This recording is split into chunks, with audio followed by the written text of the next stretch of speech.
All right, hello, welcome to Stram. We are doing, or I should say, I am for now. Hopefully, we have our guest come here, one of the podcast members from the Abomination Vaults podcast. Should be joining me tonight. He's running a bit late. It's because he got stuck out at a job, but that's all right. Work is more important than pleasure. Well, work. In order to get pleasure, you have to work. Blah blah blah. You know what I mean. Work comes first. So. We're doing the War of Immortals class playtest. So welcome. So we'll go ahead and just kick it off here.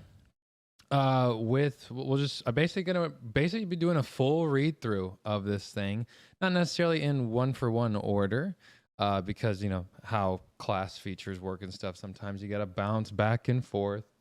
And, you know, that's how things go sometimes. So, either way, the Animist is the first of the two classes revealed, and the Exemplar is the second one. So, I'll just read the quick little tidbit here. The Animist is a divine spellcasting class with a unique spellcasting progression. They expand their magical abilities by acting as a conduit between the living and spiritual realms, binding to a variety of spiritual apparitions they have that each have their own spells and powers. And the Exemplar is a potent combatant whose abilities come from their very own spark of divinity. The Exemplar can channel this divine power into sacred items called Ikons to perform supernatural deeds and unleash incredible transcendent effects. The Animist and Exemplar will be coming out with in the book Pathfinder: War of Immortals, which, unlike every other play test we've had, typically the class playtest will go for a month, and 6 months later we'll get the class. We're not getting this book until the winter of 2024, so over a year. So I don't know why they wouldn't do the playtest for 2 months instead of one, since it's going to be such a long gap of time in between. But hey, I'm not Paizo. So the playtest will run until October 2nd, 2023. You can build your own versions of these classes on PathfinderNexus.com/playtest, and Foundry VTT has these classes available right now. So let me see here. And then once you're done, they have a SurveyMonkey link, which is on the PDF. So we'll go ahead and move on to page number 2. Page number 2, we have the iconic Animist here. Samo.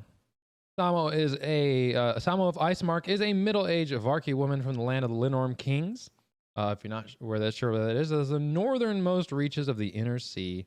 She is a Nephilim, a mortal being with a touch of celestial planes in her bloodline. Born with the ability to see spirits and other entities that others could not, Samo was selected to learn from the elders of Seer's home at a young age after her abilities helped her save a village from a Kushtaka incursion. Trained in the arts of animism, Samo was proclaimed a sage after successfully bonding with her grandmother's spirit, an apparition known as a custodian of groves and gardens. Samo served the Varki people for nearly 40 years until the day a young, injured Okayan man washed onto shore near Icemark and changed the course of her life forevermore. So, the Animist, onto page 3. You are the interlocutor between the seen and the unseen, the voice that connects the mortal and the spiritual, in more ways than one we'll come to find out later. You hold your powers as a sacred trust to keep free of ego and personal desire, or you may see your unique abilities as a sign that you've been chosen as a champion of 2 different worlds. Whether you advocate for mortals before the planes beyond, or whether you represent the spirit's interests, one thing remains certain: you provide a bridge between realms. Key attribute for this class is Wisdom, 8 hit points plus Constitution modifier. And I'm going to go down the initial proficiencies on the right here first. Firstly, so initial proficiencies, train in perception. Although, once you get to about, we'll get there later. Perception, saving throws, you're trained in fortitude, trained in reflex, and expert in will. No surprise there. Skills were trained in nature and religion. Trained in a number of additional skills equal to 2 plus your intelligence modifier. We're trained in simple weapons and trained in unarmed attacks. We're trained in light and medium armor. Pretty nice. And train on armor defense, train in spell attack, and train in spell DC and Animist DC.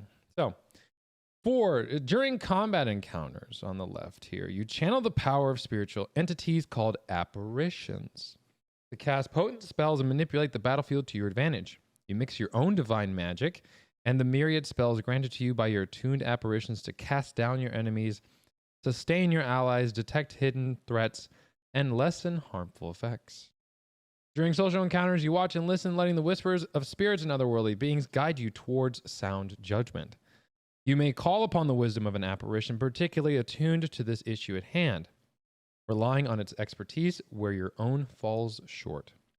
While exploring, you use your patient attention to detail, alongside clues and special senses gifted to you by your spiritual allies, to detect threats before they can ambush your companions or notice hidden treasures that others might pass by. In downtime, you seek out areas or otherworldly entities who bring you strength or comfort. You might tend to grave sites, tread primeval wilderness, or ride the rivers and the seas. Animists attuned to apparitions of wisdom and knowledge may spend their quiet hours in libraries or temples, conversing on simple and complex topics alike with fellow scholars both seen and unseen. The you might and you probably, I'll go ahead and... you might talk to spiritual entities only you can perceive, and others probably find you detached or absent-minded due to your focus on things beyond their awareness. We're not going to go through the class advancement table here on page 4. Ancestry background, standard. Attributes, standard. On the right here, we have initial proficiencies. We just went over those. Now for the juice. Here we go. Apparition attunement. Animists gain their power by serving as a bridge for spiritual entities, again, known collectively as apparitions, to commune and interact with the physical world in a process called attunement. Apparitions are myriad and diverse. They may be human spirits lingering on the border between becoming phantoms or ghosts, animal spirits with particularly strong connections to the physical world, but lacking the malice that would spur a transition into true undeath, manifestations of natural locations grown thought and purpose over time, or a variety of other such entities. Some animals attune to one or more specific apparitions that accompany them in their travels, forming a deep partnership over time, while others adapt to their surroundings by befriending the local apparitions who dwell where the animist's journey takes them. Each day during your daily preparations, choose 2 apparitions. There are currently 6 in this playtest. We don't know if there's going to be more or it's going to just stay at 6, but we have 6. So you get to choose 2 of the 6 apparitions from the list on page 12 to attune to. One of these you must choose as your primary apparition. Your attuned apparitions each grant you knowledge in the form of lore skills, 2. And a repertoire of additional spells you can cast using apparition spellcasting, which we'll get to here in a second. And your primary apparition grants you even further power in the form of a unique vessel focus spell. So their focus spell for this spellcasting class is called a vessel spell. When you are a higher level, you gain a unique avatar form. That is level 19, so no time soon. When you refocus, you can change which of your currently attuned apparitions is your primary apparition, selecting from any apparitions you attune to during your daily preparations. So, yes, the answer is eventually you get 3 apparitions, and later you get 4 apparitions. So of the 6, you could choose 4. Of the 6, you could choose 3. At the beginning, you can only choose 2. However, again, you only need to refocus. So after you in combat, you can refocus. If you want to switch to a different spell list, which we'll get to here in a second, because you have a different apparition, you can just do that after you refocus. It's pretty great. So lots of flexibility here. All of your apparitions typically remain attuned to you until your next daily preparations, but some animist abilities can temporarily disperse them, usually in exchange for a very powerful boon. If an apparition is dispersed, you lose access to its gifts. You forget its apparition skills. Its spells are removed from your apparition spell repertoire, and you cannot use its vessel spell or avatar form until you attune to it again. When you disperse your primary apparition, your remaining apparition becomes your primary apparition. So, Animist and Apparition Spellcasting. Your role as a spiritual medium connecting the mortal universe to the realms beyond lets you cast your magic in two distinct ways. You both learn and prepare spells from the divine tradition yourself, and you also channel the power of your attuned apparitions, gaining spell slots and a repertoire of spells from them that you can cast spontaneously. So, regardless of which source you're drawing from, you gain the cast of spell activity. Your incantations might be reciting relevant snippets of legends, stories passed down orally, or they might be calling nearby spirits to honor ancient vows. And then it just goes over how spell DC works. We're not going to go over that. Animist Spellcasting on page 5. Here we go. This is your prepared spells here. As a keeper of knowledge, you are constantly learning new tales and spells. Each day you can prepare 1 first rank spell and 2 cantrips among the common spells on the divine list, or from other divine spells in which you've been granted learn via learn spell. Prepared spells remain available until you cast them or until you prepare your spells again. The number of spells you can prepare is called your spell slots. As you increase in level in Animist, the number of spells you can prepare each day increases, as does the highest rank of spell you can cast, is shown in the spells per day table. Apparition Spellcasting. This is your spontaneous casting. You can draw upon your attuned apparitions as a second source of magical knowledge and power.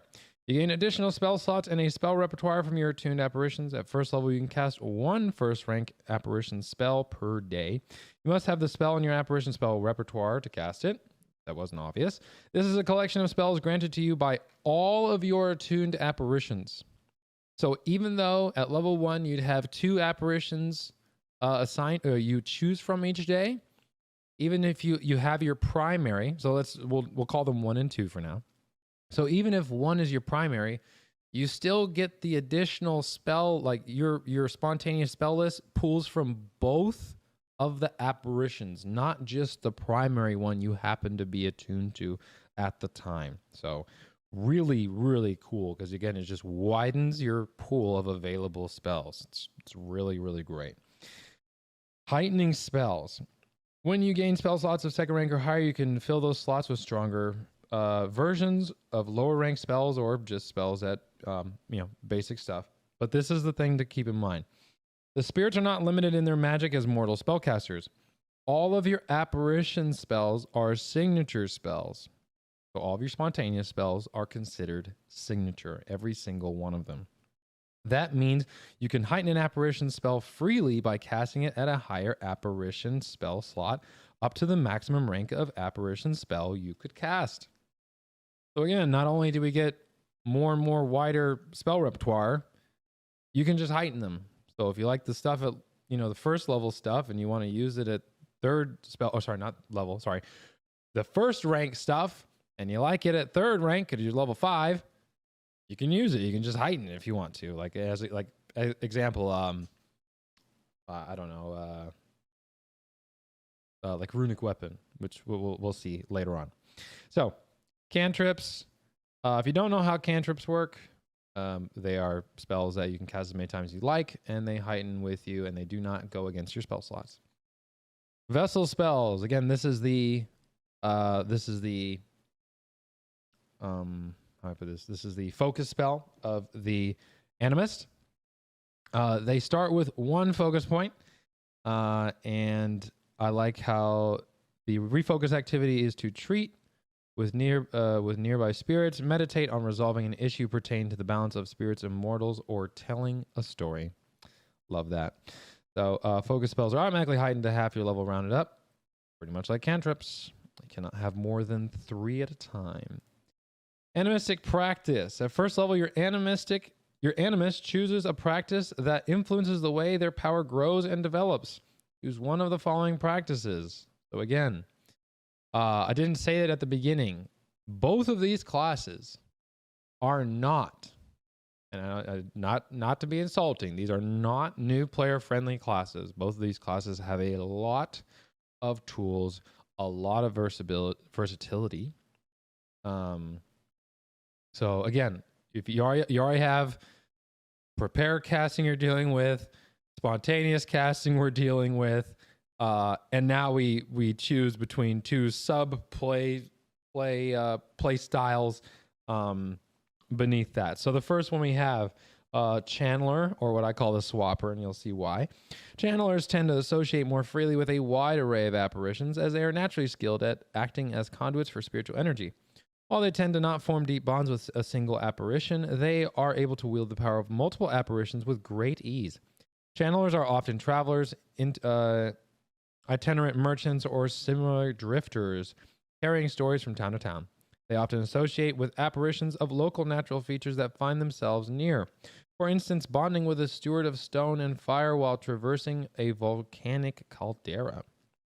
The initial boon at first level. So also these pretty much work like cleric doctrines, if that's something you're familiar with.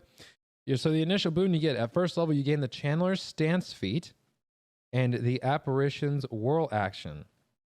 This again, I'm gonna go ahead and flip forward a little bit. So we're gonna go to page number 8. I'll give you a second over there. So Channeler's Stance on the right side here. This is one action feat you get for free. It is a stance feat. You enter a stance that allows the power of other levels of existence to flow through you more aggressively. While in this stance, whenever you cast or sustain an apparition spell or vessel spell that deals energy damage, you gain a status bonus to the spell's damage equal to the spell's rank.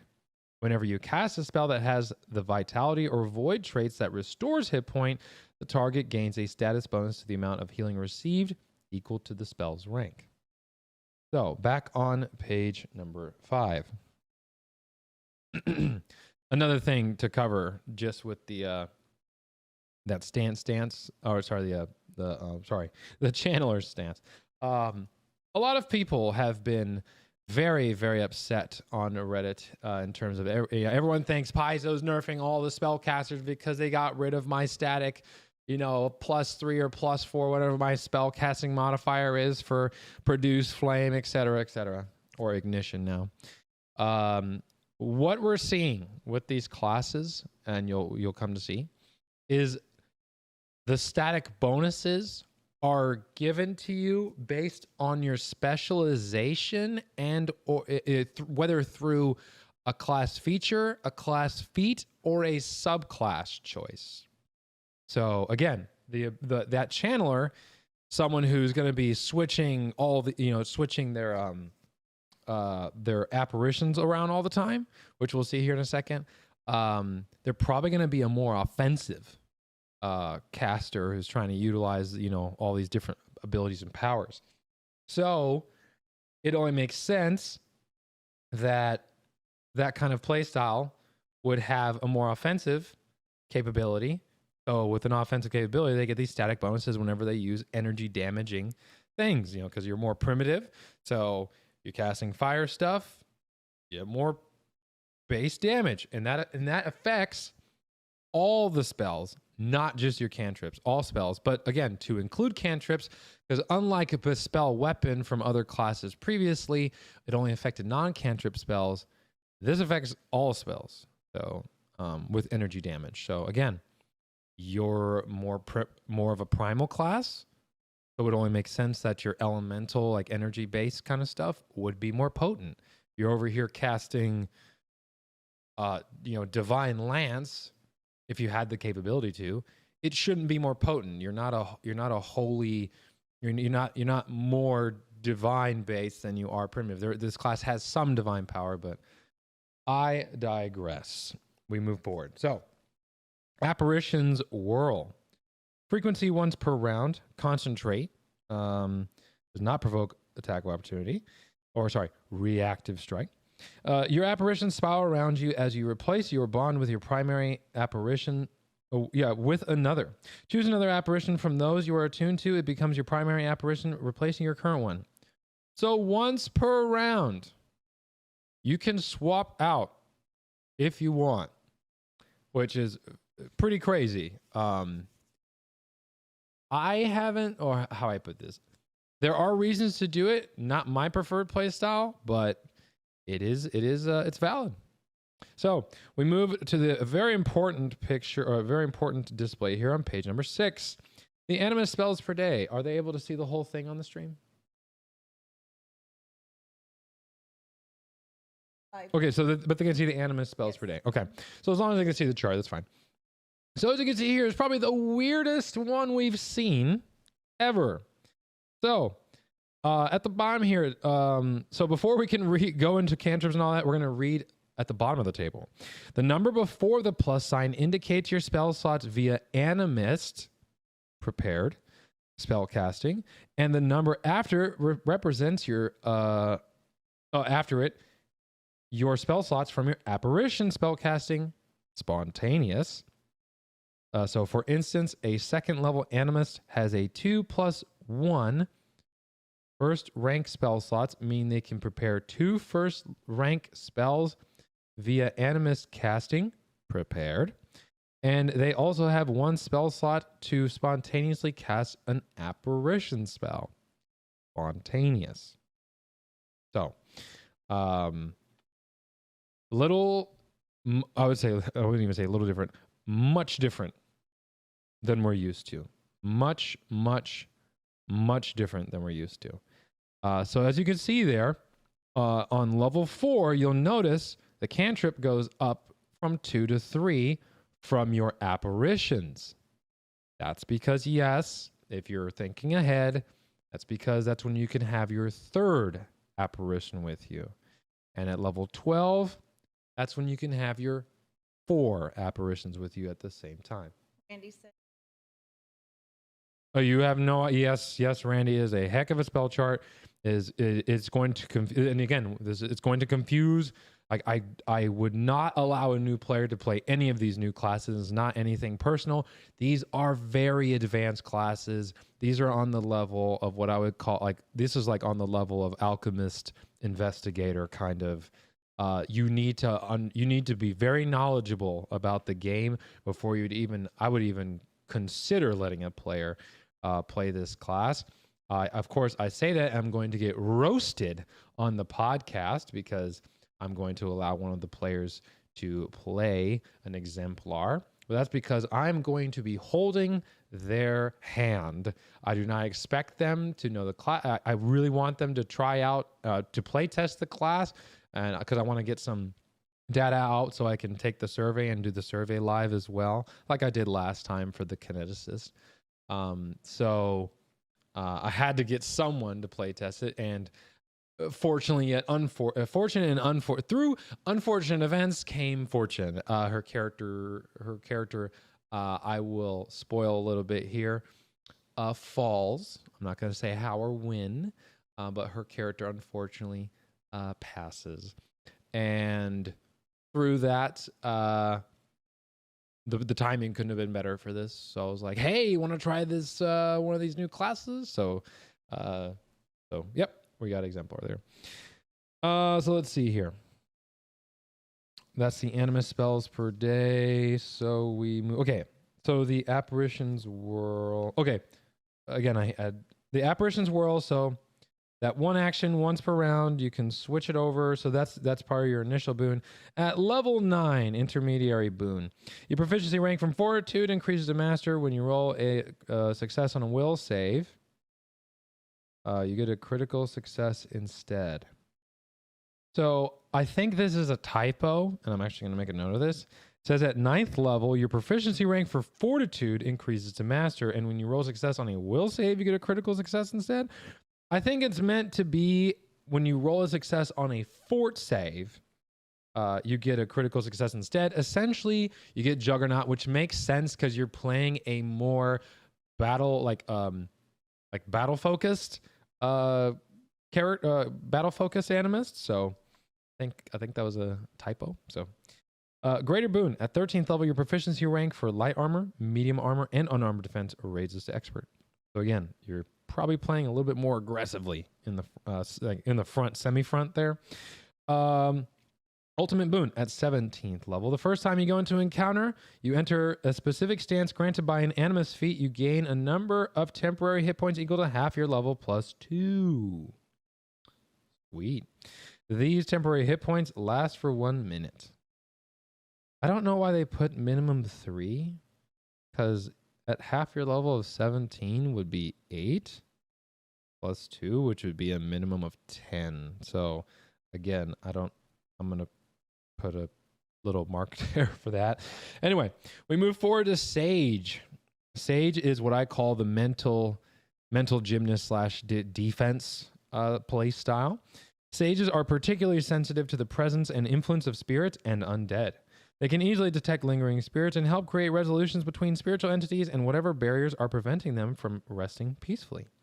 Some sages even serve as go-betweens for spirits that intentionally linger to watch over a site or community, allowing them to speak to the people they knew in life. Sages are often community leaders or educators and frequently associate with apparitions of fixed sites of power, like custodians of groves and gardens or other apparitions of knowledge. At first level, your ability to sync, initial boon. First level, your ability to sync into your apparition is especially potent. You gain the apparition sense feat and apparition possession action. So we're going to go to page 8 real quick. Bottom left, Animist feat. We got to know what apparition sense does. Animist divine. You can see and interact with things others can't. You have apparition sight, an imprecise sense that allows you to detect the presence of invisible or hidden spirits, haunts, and undead within 30 feet of you. Very cool, especially for like trap detection. You can allow a spirit or undead otherwise incapable of speech to speak through you as long as you are in indirect contact with it. You can act as a link between disembodied souls and their mortal bodies as long as you are in contact with both a spirit and a living body that belonged to it in life. The spirit can use you to return to that body. This doesn't allow you to bring the dead back to life, but it can assist in restoring a disembodied soul to a still living body. If the body is occupied by another spirit or soul, that entity must succeed at a will save against your spell DC or be cast from the body when its original owner is returned. This is super really, really cool story. Like very role play focused kind of thing. But again, the haunts and spirit sense kind of thing, super, super cool. All right, we're back on page 6 here. The apparition's possession. Frequency once per round, 1 action. You relinquish control of your physical body to an apparition, allowing it to fully unleash its spiritual power at the cost of your own agency. Until the start of your next turn, you are immune to control effects and spells that would attempt to influence your actions, such as charm or command, unless its spell rank is more than twice your level. However, the only actions you can take are to strike, cast an apparition spell, cast a vessel spell, or use an action that has the apparition trait. So, very, very cool. You can literally ignore being controlled. So again, those very strong mental defense going on here. Intermediate boon. At 9th level, your proficiency ranks with light armor, medium armor, and unarmored defense increases to expert. So again, compared to the channeler doesn't get that until level 13. They get that at level 9. At level 13, you gain spirit resistance equal to half your level and a +2 circumstance bonus to saving throws against all spirit effects. You are immune to any effect that separates your soul from your body against your will, such as seize soul, or like one of those the jar, that one jar spell. I forget what it's called. Jar.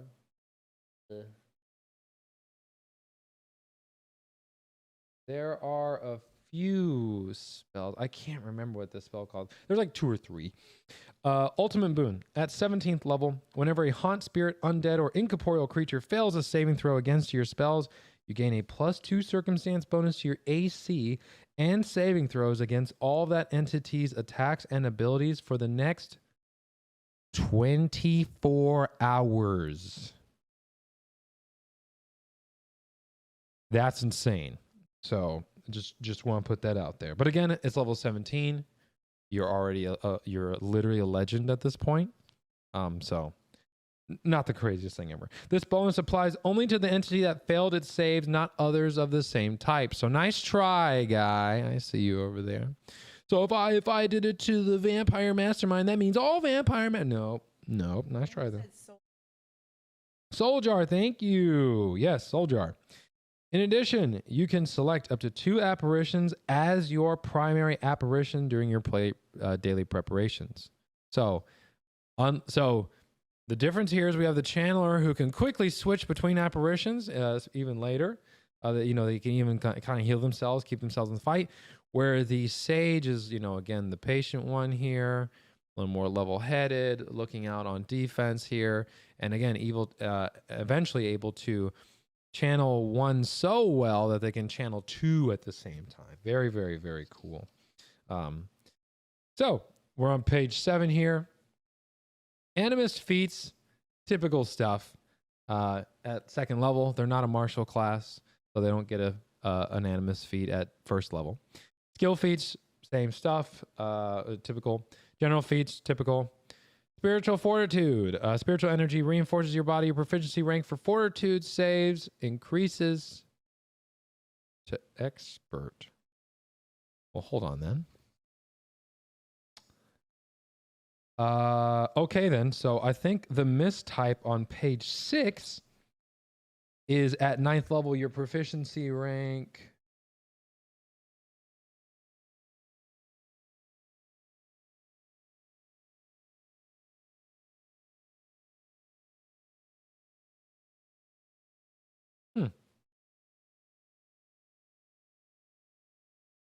No, I guess that's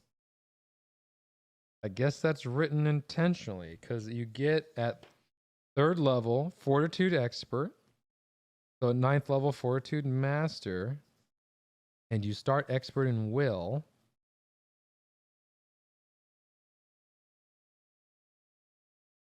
You start as an expert in will, so you get resolve at level 9 as well. I want clarification on this. I'm gonna have to.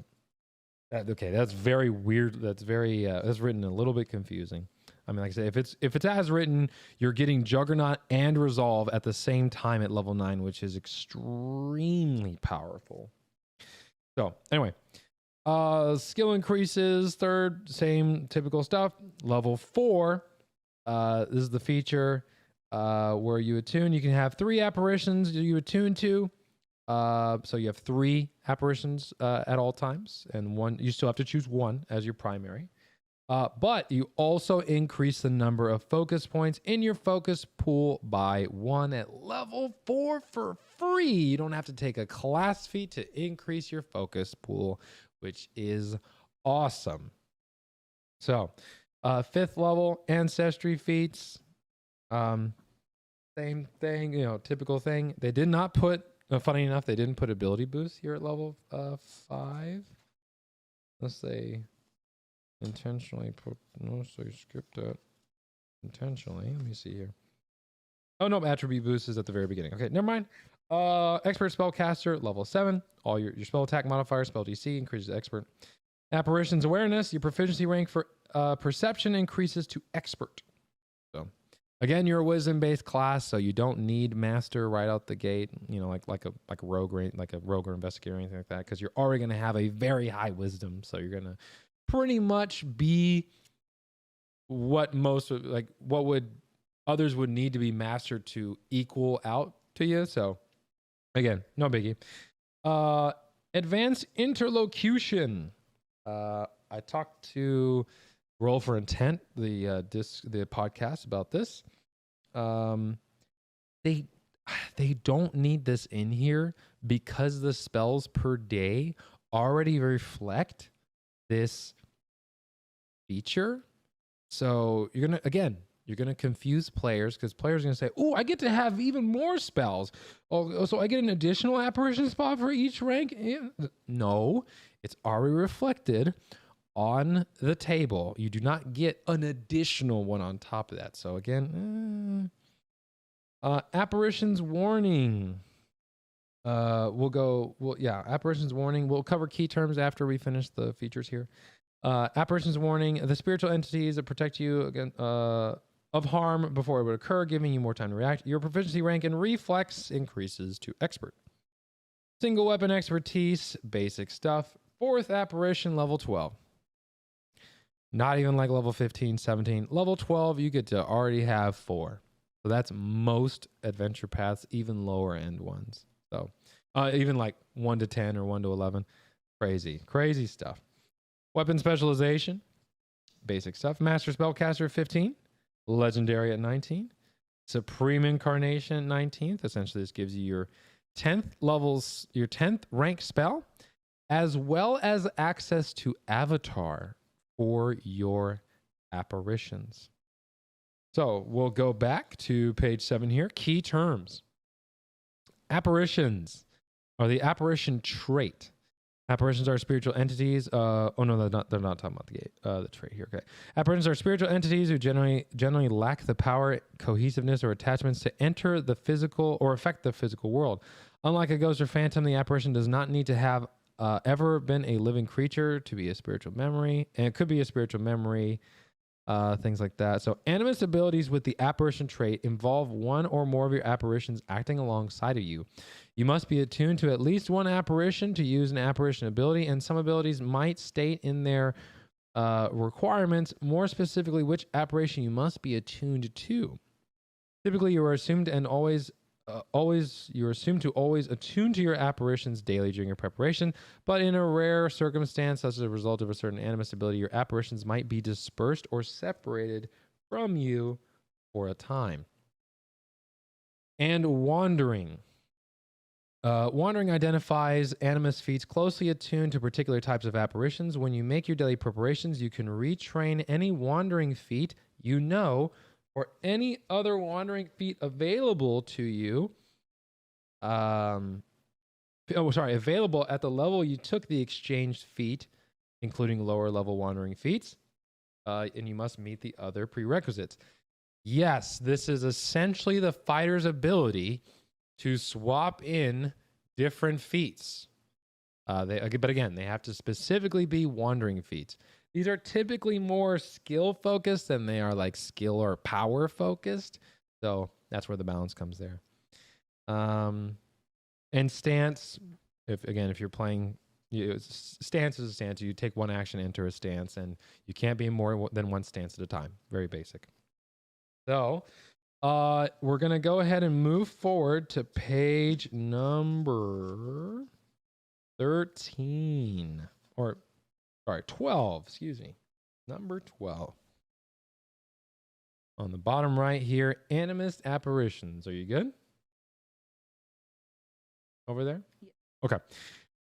So, choose your apparitions, spiritual entities attuned, sharing their power and all. Okay. So, reading the apparitions entry. So, pretty basic here. Apparition skills. Each apparition has a mass knowledge. You get 2 lore skills. This is what's important, though. At 8th level and beyond, you can draw upon even more knowledge, gaining expert proficiency in that lore skill for free. And at 16th level, master proficiency in those lore skills for free. The apparition spell repertoire. Again, you just, however many apparitions you're able to have with you at one time, so 2, 3, or 4. You get to pull from all of those spontaneous spell lists. Vessel spell. This is essentially the focus spell you get for that apparition being your primary apparition. And avatar. When you cast avatar, using that apparition slot granted by the Supreme Incarnation class feature, you temporarily fuse with your primary attuned apparition into a powerful battle form of near deific power using the stats listed here instead of the deities. So, page 13. The first apparition we have, again, the names for these apparitions are rad. Custodian of Groves and Gardens, so much like our iconic Samo here. Custodians of groves and gardens frequent tended greenery and farmlands cared for by loving stewards. These apparitions are drawn to peaceful pursuits, studying quiet reflection. Some linger in the mortal realms, not because they have lost their way, but because they believe they have already found Elysium, paradise. Custodians of groves and gardens are peaceful, quiet, and averse to conflict. So they don't like to fight, but if they have to fight, I guess they will. So, apparition skills. We got farming lore and herbalism. Apparition skills, spells. Cantrip is Tanglevine, the new it's the renamed Tanglefoot. Wall of Shrubs from Rage of Elements. Second rank is Gentle Breeze, Rage of Elements. Third, Safe Passage, Player Core. Fourth, Life Draining Roots, Rage of Elements. Fifth, Entwined Roots, Rage of Elements. Sixth, Field of Life, Player Core. Seventh, Dancing Fountain, Rage of Elements. Eighth, Moment of Renewal, Player Core. And ninth, Overwhelming Presence from Player Core. So, Vessel spell is Garden of Healing. And their avatar is Elysian Field. Speed 60 feet when you become an avatar. Ignore difficult terrain and greater difficult terrain. Melee strike is Garden's Cradle. Agile, non-lethal, which I love here. Reach 10 feet and trip. Damage is 6d6 plus 6 bludgeoning plus grab. Range is Impose Peace. Non-lethal. Again, they do not like fighting unless they have to. Non-lethal. Range 120. 6d6 plus 6 mental damage. Love that. So the Garden of Healing Vessel spell. So all Animist spells, all Vessel spells, which is the Animist focus spells, are one action, and they are sustained for up to a minute. All of them. You'll notice that repeating here over and over. Garden of Healing has Animist, Aura, Healing, and Vitality traits. 10-foot emanation, sustained up to 1 minute. Spirits of comfort and respite swirl around you, trailing visions of growing grass and blooming blossoms. When you cast a spell in the first time each round, you sustain the spell thereafter. You generate a pulse of renewing energy that heals each living creature within the emanation for 1d4 hit points. Heighten +1, so meaning at third level, or second rank, third rank, fourth rank, you just keep adding a d4 for those rolls. Just free pulses. With the Animist. The Animist, what's going to make the Animist really hard to play, honestly, at the end of the day? Positioning. You have to be on point with your positioning. It has to be really, really thought out. But again, the nice thing is, let's say you're in a kind of awkward situation. The best part is it's only one action. So even if you had to step, then stride, and then pulse, no problem. So we move forward. Imposter in Hidden Places apparition. Imposters in hidden places whisper in quiet corners where mortal voices rarely echo, hoarding secrets and pondering unknowable truths. They often bring misfortune to those who disturb them. Though an animist can earn their trust, they'll find that they make effective allies. Imposters in hidden places are shy and occasionally quite spiteful. Apparition skills, fortune-telling lore, underworld lore. Apparition skills, cantrip, telekinetic hand, replacement for mage hand, player core. First rank, ill omen, player core. Second rank, invisibility, player core. Third, veil of privacy, player core. Fourth, liminal doorway, player core. Liminal doorway is... Veil of Privacy and Liminal Doorway are new to this playtest. Let me see the other one. Let's see here. Fifth, Hallucination, player core. Sixth, Mislead. Seventh, Planar Palace, new to this playtest. Eighth, Disappearance, player core. And ninth, Phasmagoria, which is new to this playtest. So we'll go ahead and go over those spells that are new here. Third rank. Veil of Privacy, Concentrate, Manipulate. Oh, this is on page 15. I'm so sorry. Traditions are Arcane Occult Primal, cast 10 minutes, range touch, targets one creature or object, duration 8 hours. You erect protective wards that make the target difficult to detect via magic. Veil of Privacy attempts to counteract all detection, revelation, and scrying effects used against the target or the target's gear throughout the duration. Counting cantrips at first rank spells for this purpose. Successfully counteracting a spell that targets an area or multiple targets negates the effects or only Veil of Privacy's target. Very cool. So a touch anti-scrying ability, a spell. Very, very cool. At 4th, we have a liminal doorway. I'm just doing this in spell rank order instead of going one at a time, or from alphabetical. Traditions, Arcane Occult. Cast 10 minutes, range touch. Duration 8 hours. You draw a chalk doorway on an unbroken surface, which opens an extra-dimensional space. Any creature treating the drawing as an actual door can interact to touch the doorknob and pass through. The warped chalk-drawn room beyond the door is 20 feet in width, depth, and height. The door is unadorned and empty with chalk lines indicating the corners of the walls. If the drawing is scrubbed away, the underlying surface is broken, or a creature attempts to enter the space that would put it over capacity, the space begins to collapse. The space ejects one creature at random each round, depositing it on the nearest open ground until all creatures are returned outside. Very interesting spell. I have not yet read through. This is the one, like, this is the only thing I hadn't pre-read was the spells.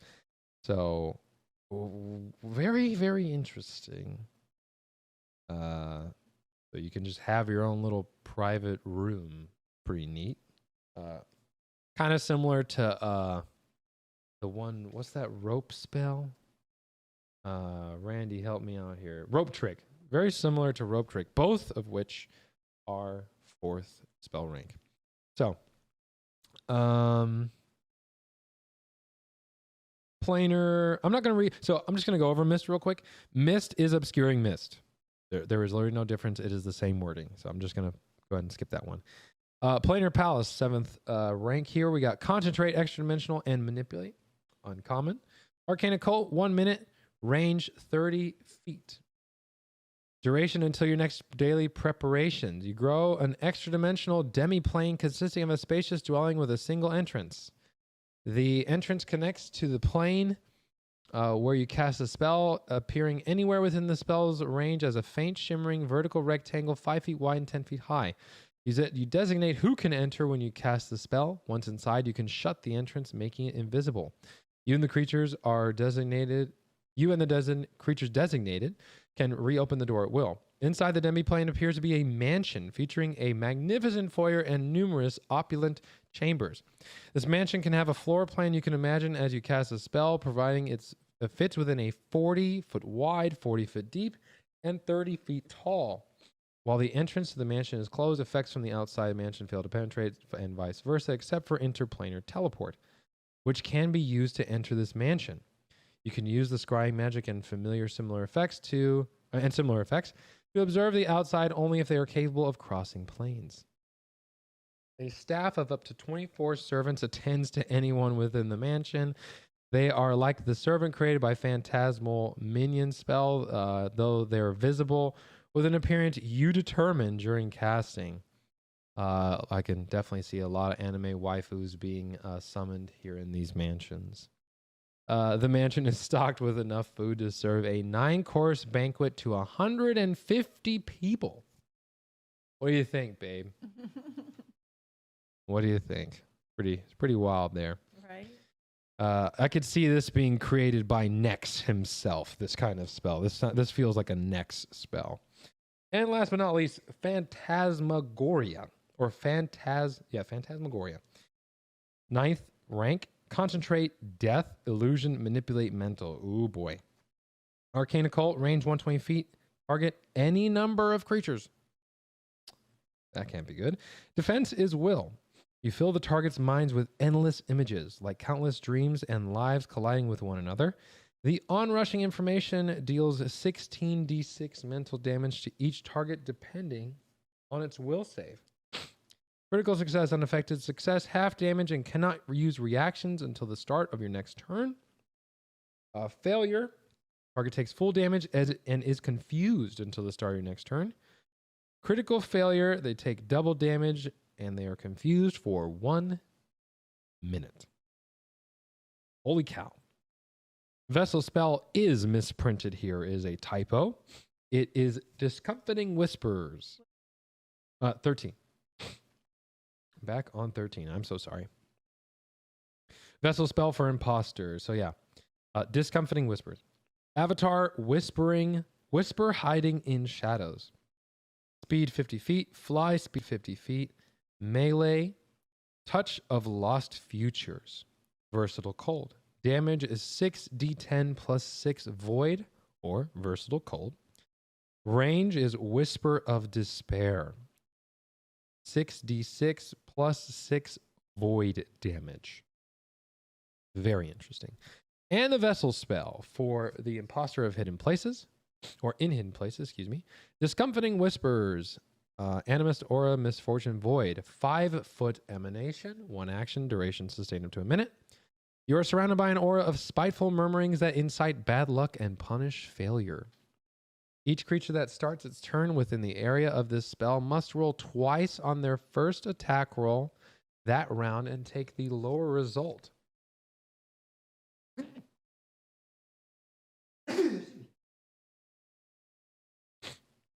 If an attack roll modified in this way results in a failure, the creature that rolled the failed attack takes 1d6 void damage.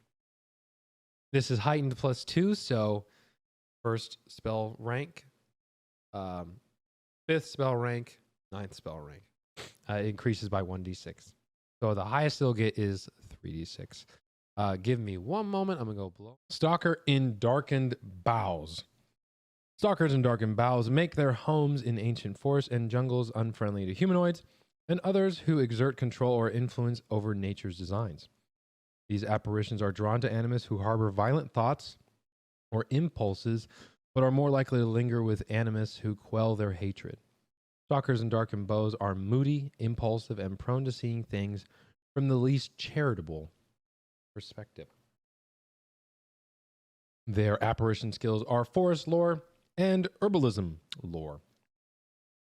Apparition spells. The cantrip is Gouging Claw, player core. First spell rank is Runic Body, which is player core. Second, Entangling Flora, player core. Third, Wall of Thorns, player core. Fourth, Speak with Plants, player core. Fifth, Moon Frenzy, player core. Sixth, Tangling Creepers, player core. Seventh, Unfettered Pact, player core. Eighth, Monstrosity Form, player core. And ninth, Wrathful Storm, player core. Vessel spell is Darkened Forest Form. I have to say this is my favorite. So I can't wait to read this one. Avatar, Beast of the Boughs. Speed 70 feet. Fly speed 70 feet. Melee, Devouring Jaws. Deadly D10, reach 15. Pretty wicked. Damage, 6d10 plus 6 piercing. Pretty cool. Vessel spell, Darkened Forest Form. 1 action, sustain up to a minute. Polymorph trait here. Your apparition casts a feral shadow over your form, transforming you into another shape. You can polymorph into any form listed in pest form. Don't worry, it gets better. When you transform into a form granted by a spell, you gain all the benefits of the form you chose from a version of the spell heightened to a darkened form, Darkened Forest Form's rank. The apparition also helps you adapt more quickly to your new form. You gain a +1 status bonus to your attack rolls using the form's default attack modifier. Each time you sustain this spell, you can choose a different shape from those available via the associated spell. So, where this gets interesting, at 2nd spell rank, level 3, you can transform into forms listed in animal form. And at 5th spell rank, level 9, you can also transform into forms listed in elemental form. And the status bonus of your attack rolls when using the form's default attack modifier is +2. I would also rule that for animal form. So if you wanted to use animal form, even at, if you're not an elemental, you could still get that bonus. So what's unique about this? let's go back to the last sentence of the main read here. Each time you sustain this spell, you can choose a different shape. So, from animal, you could go 1 round when you sustain it, bear mode. 2nd round, deer mode. 3rd round, shark. You know, I don't know, but you could straight up just swap on the fly. And the fact that you get a bonus to your attack roll, +1, but hey, +1 is +1. Especially at level 1, that's huge. So what we're seeing here again in terms of talking about cantrips and spells getting these static bonuses based on your playstyle and specialization of your character, we're even seeing it in like this is, you get a +1 bonus as a primitive animal. Like, other classes could cast animal form, but they're not going to be as potent as someone who is far more primal based, and specializing around that for their pick here. So like, what I like about that is, again, #favorite class here. Druid is my favorite class. Does that mean we're going to start seeing like +2 bonuses for druids that are in animal form? Are we going to start seeing static damages for like Tempest Druid, who's more electric focused? Are they going to be getting bonus electricity damage, all that kind of stuff? Are they going to be able to warp? So again, we're starting to see, at least what these classes are doing is hinting at getting bonuses and rewards for really going into your play style and your specialization or subclass of your class picks. So again, really neat stuff. But dude, being able to just shift your form as an action when you sustain the spell, so wild. Pun intended. Steward of Stone and Fire. We're on page 14. Stewards of stone and fire linger near volcanoes and deep places and near the heart of the earth, though particularly old rock formations, canyons, and other natural features of earth may also spawn or attract them. Stewards of stone and fire are quick to anger and slow to forget. Apparitions skills: mountain lore, volcano lore. Apparition spells: cantrip, ignition, aka produce flame. Player core. First rank, interposing earth, rage of elements. 2nd rank, exploding earth, rage of elements. 3rd, fireball, player core. 4th, wall of fire, player core. 5th, wall of stone, player core. 6th, petrify, player core. 7th, a volcanic eruption, player core. 8th, earthquake, player core. And 9th, falling stars. Sam is here. All right, ladies and gentlemen, give me 1 second. We're gonna go ahead and need to set up the area here. I'm gonna be switching over to the other side of the table. You won't, and I need to go ahead and redo the camera work. So I'm gonna go ahead, put it in BRB mode here for just a second. I will have my social media manager, aka wife, answer any questions in the chat while I get that prepared. So we'll be right back. All right, welcome back, everybody. This is, I'll let you introduce yourself. You know your name. My name's Sam. I am friend of Liam's and one of the... Going to talk about that? Yeah. I'm one of the actors for the Abomination of Vaults. I play Kamui. He's a samurai. If you guys have seen us, I'm the person that likes to get knocked down a lot. Yeah. So just so it's not super awkward, like I said, the way I want to kind of do this is we're just hanging out as if we're, so Sam and I are probably going to look at each other more often than we do with the camera, just because I said, I want to hang out with Sam. Not that I don't want to hang out with you guys. Calm down. I'm just amazing. All right. So first thing I want to do before we actually get started, first thing is these are for Sam. You can open these on stream. I've been excited to see. Show the Gen Con, or I got these at Gen Con for the Abomination Volts crew. Each one of the players got their own set. You can either put it in front. I can put it in front of that camera, or you can put it in front of that camera. They're gorgeous. They are gorgeous. Like basically like a. Your head's. My head's cut off. Yeah, a little bit. Wow, these are nice. I love the color. I was going for like a Yeah. No, you nailed it. Like oil stain's a really good comparison for the color. Yeah. I thought that was pretty neat. All right. And I also wanted to, you get to choose the first one. You get to choose the first one because no one else is here to claim theirs. These are, I don't know if you can see it in the camera. Can you see it in this camera?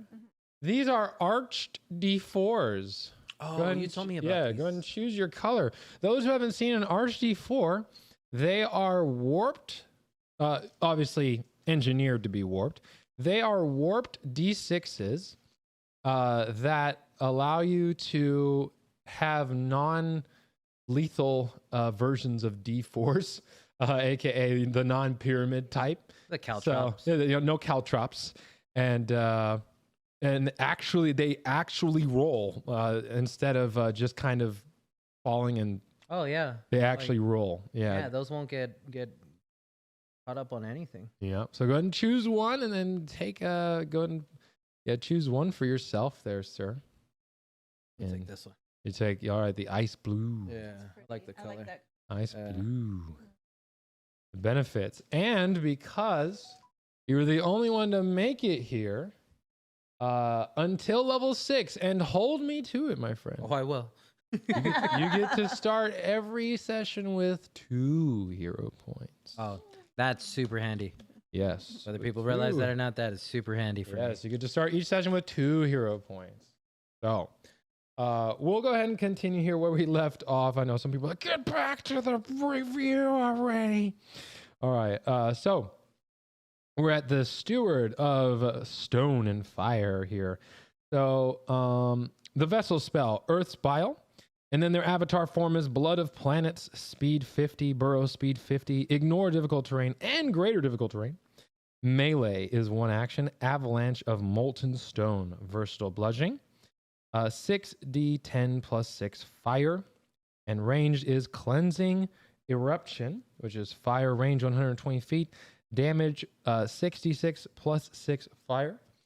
And the vessel spell is Earthspile, 1 action, sustain up to a minute, range 30 feet, area 10-foot burst at level 1. Again, being able to resustain that and recast that every round is very strong. Basic reflex save. Your apparition is a conduit for the Earth's molten blood, unleashing a devastating burst of lava at your command. When you cast this spell, and the first time you sustain it each round thereafter, choose an area within range. Each creature in that area takes 1d4 fire damage, 1d4 bludgeoning damage, and 1 persistent fire damage. Persistent fire damage is negated on a successful save. The fact that you can apply persistent damage around the battlefield in an area is madness. Oh, It's yeah. total madness. Heighten +2, so again, you get that first spell rank, 5th spell rank, 9th spell rank. Can increase to 2d4 and then eventually 3d4 and 1, 2, and 3 for persistent damage. But again, getting free persistent damage out there is, Oh, it can be a game changer. even if it's 1, especially if it's weak to fire. Oh my gosh. So, you want to go ahead and take Vanguard of the Roaring Waters there, Sam? So, vanguards of roaring waters are most commonly found where rivers carve their way through mountains, creating fearsome rapids. They can also be found near bays where rivers meet the sea and create turbulent breakers and unpredictable undertows.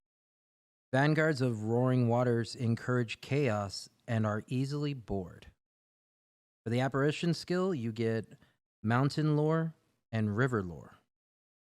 For the apparition spells cantrip, it's rousing splash. First level is hydraulic push.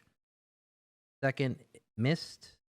3, Aqueous. No, Or Aqueous. I had it.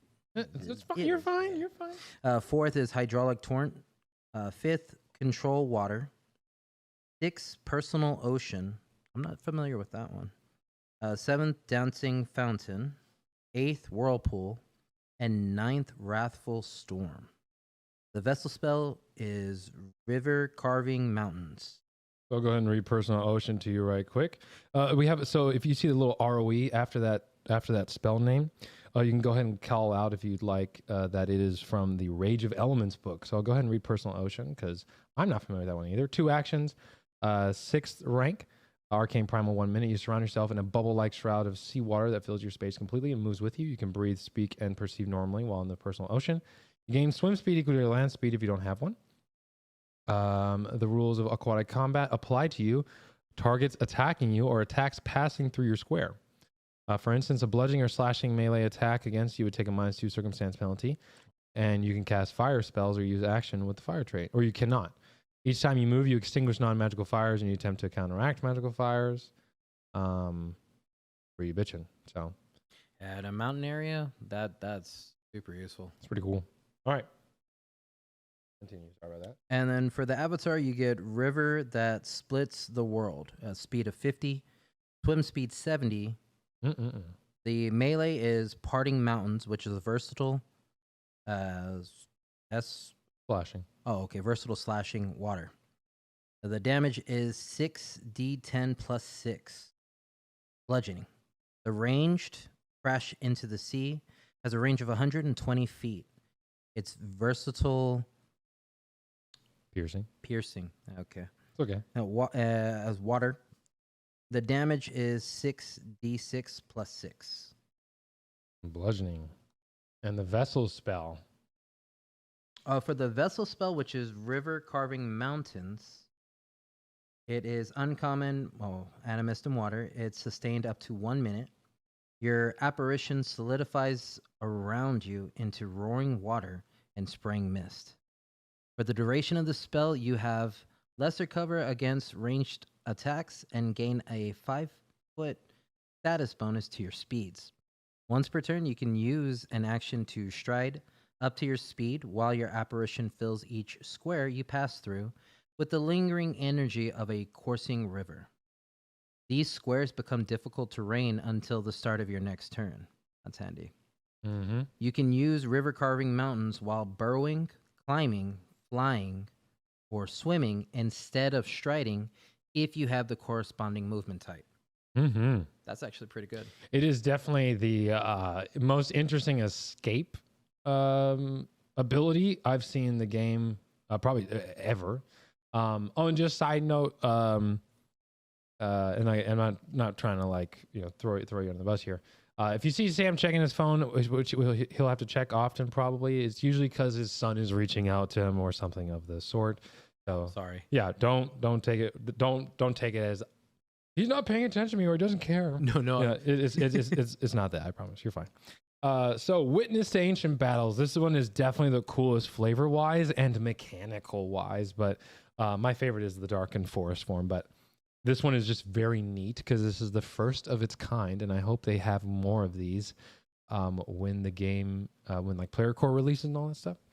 Witness Ancient Battles. Witnesses to Ancient Battles may be restless souls of warriors left unfulfilled in their final contest. Valkyries or other beings from beyond naturally drawn to sites of death and battle, or even unquiet entity formed from a battle or battlefield that has seen so much death and blood, it has gained a spiritual essence of its own. Very cool. Apparition skill, Battlegrounds lore and Heraldry lore. Apparition spells Cantrip, Shield, Player Core. First, Runic Weapon, Player Core. Second, Enlarge, Player Core. Third, Ghostly Weapon, Player Core. Fourth, Weapon Storm, Player Core. Fifth, Invoke Spirits, Player Core. Sixth, Phantasmal Calamity, Player Core. Seventh, True Target, which is an insanely powerful spell. True Target, Player Core. Eighth, Canticle of Everlasting Grief, Player Core. And ninth, Foresight, Player Core. The only one we have here that does not have a Rage of Elements because it's not very elemental focused. So I actually really like that. The Vessel spell, Embodiment of Battle. 1 action, sustained to a minute. Your apparition guides your attacks and imparts its skill onto your movements. For the duration, your proficiency with martial weapons is equal to your simple weapons. So you can actually be a martial, or you can actually wield martial weapons. You also gain a +1 status bonus to attack and damage rolls made with this weapon or unarmed attacks. You gain Reactive Strike if you didn't have enough, so you attack of opportunity if you don't know what that is. And you gain the critical specialization effect for the weapon you are wielding when you cast or sustain this spell, which is wild. The instincts of the apparition of battle run contrary to the use of magic, though. For the duration of the spell, you take a -2 status penalty to your spell attack modifiers and your spell DCs. So you get to the thing. I would be using this if I was running out of spells and I did not want to burn anymore and be like, all right, let's go into battle. Let's just get in there. Like, this is so cool. So cool. Being able to give yourself a literal like mini inspire courage bonus and all that going. That's really, really cool. At 4th tier, the status bonus increases to +2 on the attack and damage for free. It's fantastic. That's literally an entire proficiency level up. So, because again, proficiencies go in increments of 2. And 7th tier, +3. +3 is so wild. We already went over Apparition, Sense, and Channeler stance at level. This is 1st level here. So we're because of the Channeler and the Sage. So intermediary defenses at 1st level if you wanted it. You get void resistance equal to half your level, and you get a +1 saving status bonus to saving throws against the effects of haunts and abilities of spirits and incorporeal undead. Really, really good. Spiritual expansion spell. This is, I'm just gonna save your time here. If you're using an apparition spell, or when you cast this, when you cast a spell that has an area of burst, cone, or line and doesn't have a duration, you can. It's widened spell. It's meta magic. Or spell shape is now the substitute trait for meta magic. It's now called spell shape. It's just widened spell. At 2nd level, we have conceal spell. Works the same way as every other conceal spell that like wizard has or anyone else has. We're on page 9 here. Embodiment of the balance. This is wonderful because you can just add heal and harm to your apparition spell repertoire. And what that allows you to do is instead of having to prepare heal or harm at using your prepared spells, you can just automatically heighten them using your spell repertoire, your spontaneous casting from your apparitions. So you can cast it at any level because it's signature. It's guaranteed signature. This is a really good pick. Grasping Spirit spell. This is a little bit complicated. I'll explain it quickly. You have 30 feet away, or you have a spell that has up to a 30-foot range. Your apparition will go out an additional 30 feet, attempt to force pull them to that 30-foot range so you can cast your spell. Pretty cool. So like you're working literally, like it allows your apparition to gain a temporary physical connection to the material plane, which is pretty sweet. Sustaining dance. This is awesome, especially because of how important sustaining spells is with your vessel spells.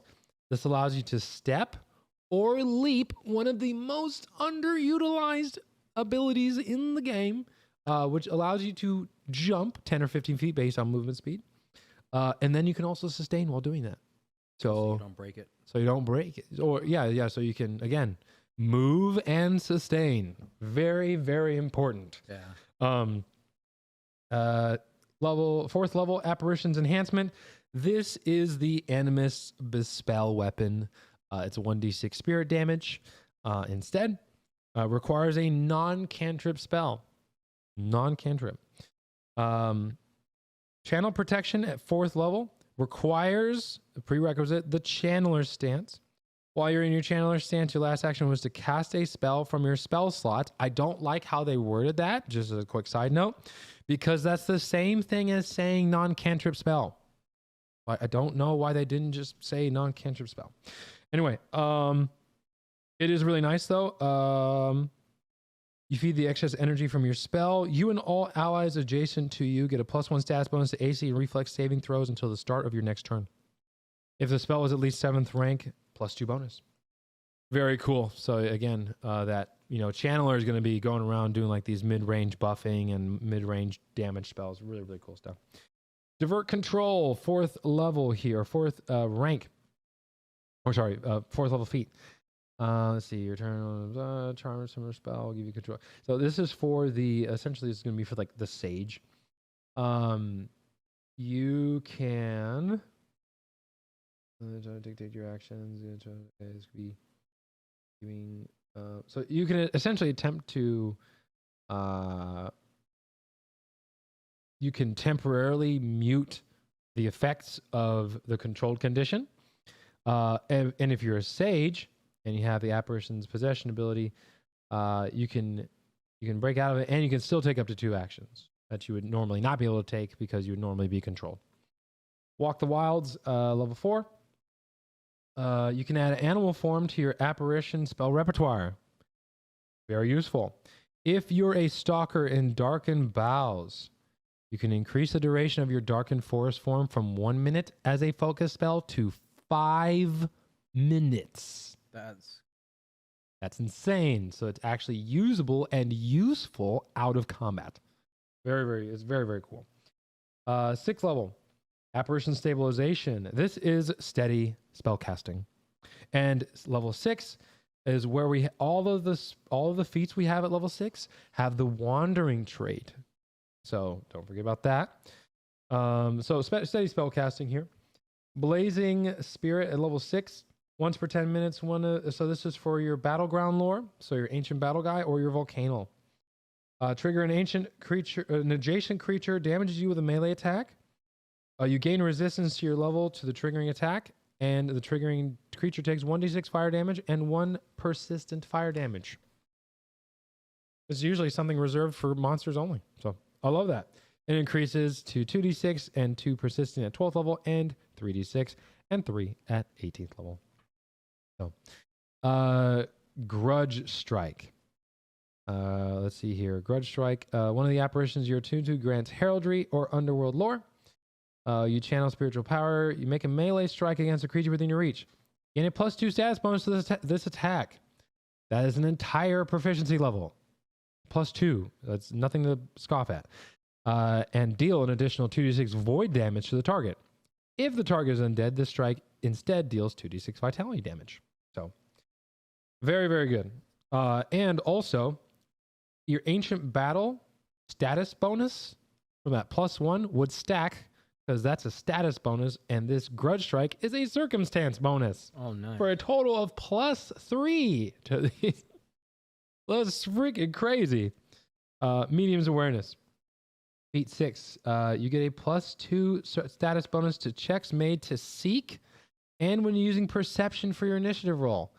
Again, this is a wisdom-based class. A +2 bonus is an entire proficiency rank above. So again, you're going to be hard to fool and hard to get, someone you could easily sense motive of people very, very easily. So, Roaring Heart, level 6. Let's see this one. You stride up to twice your speed at any point in this movement. You can shove 2 creatures you pass adjacent to. If you succeed at shoving an enemy, you and each ally within 30 feet of your destination gain a number of temporary hit points equal to half your level. Nice. Or equal to your level if both of your shoves go through. As the Turbulent Spirits are attuned, these temporary hit points last until the beginning of your next turn. A very useful spell, very niche, but very cool. I love it. Definitely feel like the mountain. Definitely. Yeah. The mountain lore makes sense for sure. The mobility is there, and then if the shoves succeed, you're at least helping your front lines. Yeah, you got that would be your strength whiz con animist, which is cool. It's really, really cool. 8th level, Possession Echo once per hour. Like I said, yeah, if you have anything to say, you got any questions or anything, shut your yapper. If you have any questions or anything you want to say, feel free to interrupt anytime, because I know I'm going through these quick. So once per hour, this essentially allows you to cast a how do I put this? You can cast a spell. You can regain an expended apparition slot that's at least 2 ranks lower than your highest rank. And what this does is it makes you confused until the end of your next turn. But again, if you're using a utility spell and you're not worried about saves and all that, it's really good. It's really, really good. And again, you can use it out of combat. Our turn is only 6 seconds. Right. So very cool. Once per hour, very, very useful. Yeah. Soul Synchronization 8, Sage Practice. So the mental defense gymnastics. You're currently benefiting from your apparition's possession, so you're using your in-combat ability. You get all of these benefits Once per round, you can attempt to recall knowledge, free action. All strikes you make with a weapon or unarmed strike, 2 points of spirit damage. You gain resistance equal to half your level against all physical attacks, but you have a weakness to spirit damage. So again, and you get all those things. Yeah. So again, if there wasn't enough to keep track of, here's more things to keep track of. Yay! Spirit Walk, 8th level, and this is another one of those wandering ones. So again, don't get confused with wandering. All wandering means is you're going to need a specific lore, which means you're going to need a specific apparition to use it. That's all it means. So while searching or detecting magic and exploration, you and up to 4 allies within 30 feet do not trigger reactions from haunts and spirits. Period. That would be real useful. In Abomination Vaults, that's why Sam is laughing. He wishes he had that. Yeah. In Abomination Vaults, where there's haunts and spirits everywhere. That would be so useful. Your apparition sight is now precise sense, and you gain a +2 circumstance bonus to recall knowledge checks to any entities you can detect within your apparition sight. Again, very cool. I would definitely be picking this if I was, because I personally would go with a sage build.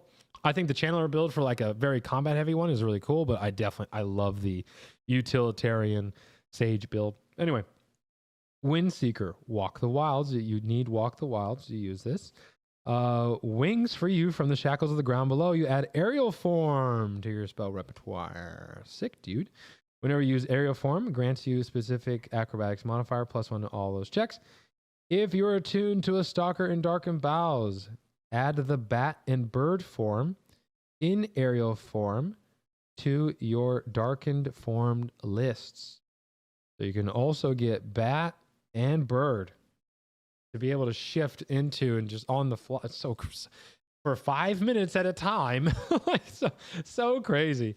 Love it. Yeah, they can be very versatile. Extremely versatile. It's crazy. Yeah. 10th level, Apparitions Quickening. We get one of those spell shapers. Let's see. So yeah, if you're casting a cantrip or a spell that's at least 2 ranks lower than your highest rank spell slot you have, you can draw from the power, and you can essentially -1 action to a minimum of 1. -1 action to a minimum of 1. So this is quicken spellcasting. The only difference is you can do this multiple times based on how many apparitions you have. However, when you cast it, this is one of those feats where your apparition is dispersed from you. It cannot return until your next daily preparation. So, fly on shadowed wings, page 11. Once per hour, 2 actions. You can how put it? Yeah, you gain a fly speed equal to your land speed for 10 minutes. And then it goes away. Your chosen apparitions disperse for the duration and automatically reattuning to you 10 minutes later.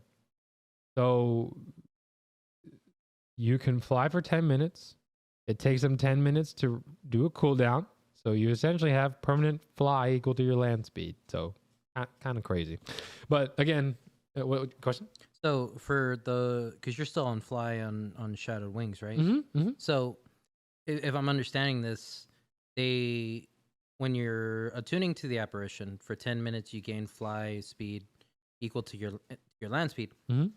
So when the 10 minutes are up, the apparition comes back. It's not like with the other ones. I think the way it's written is supposed to be 10 on, 10 off, and you could then do 10 on again. Okay. Like I said, if I'm wrong about that, someone please correct me. Overwhelming energy. This allows you.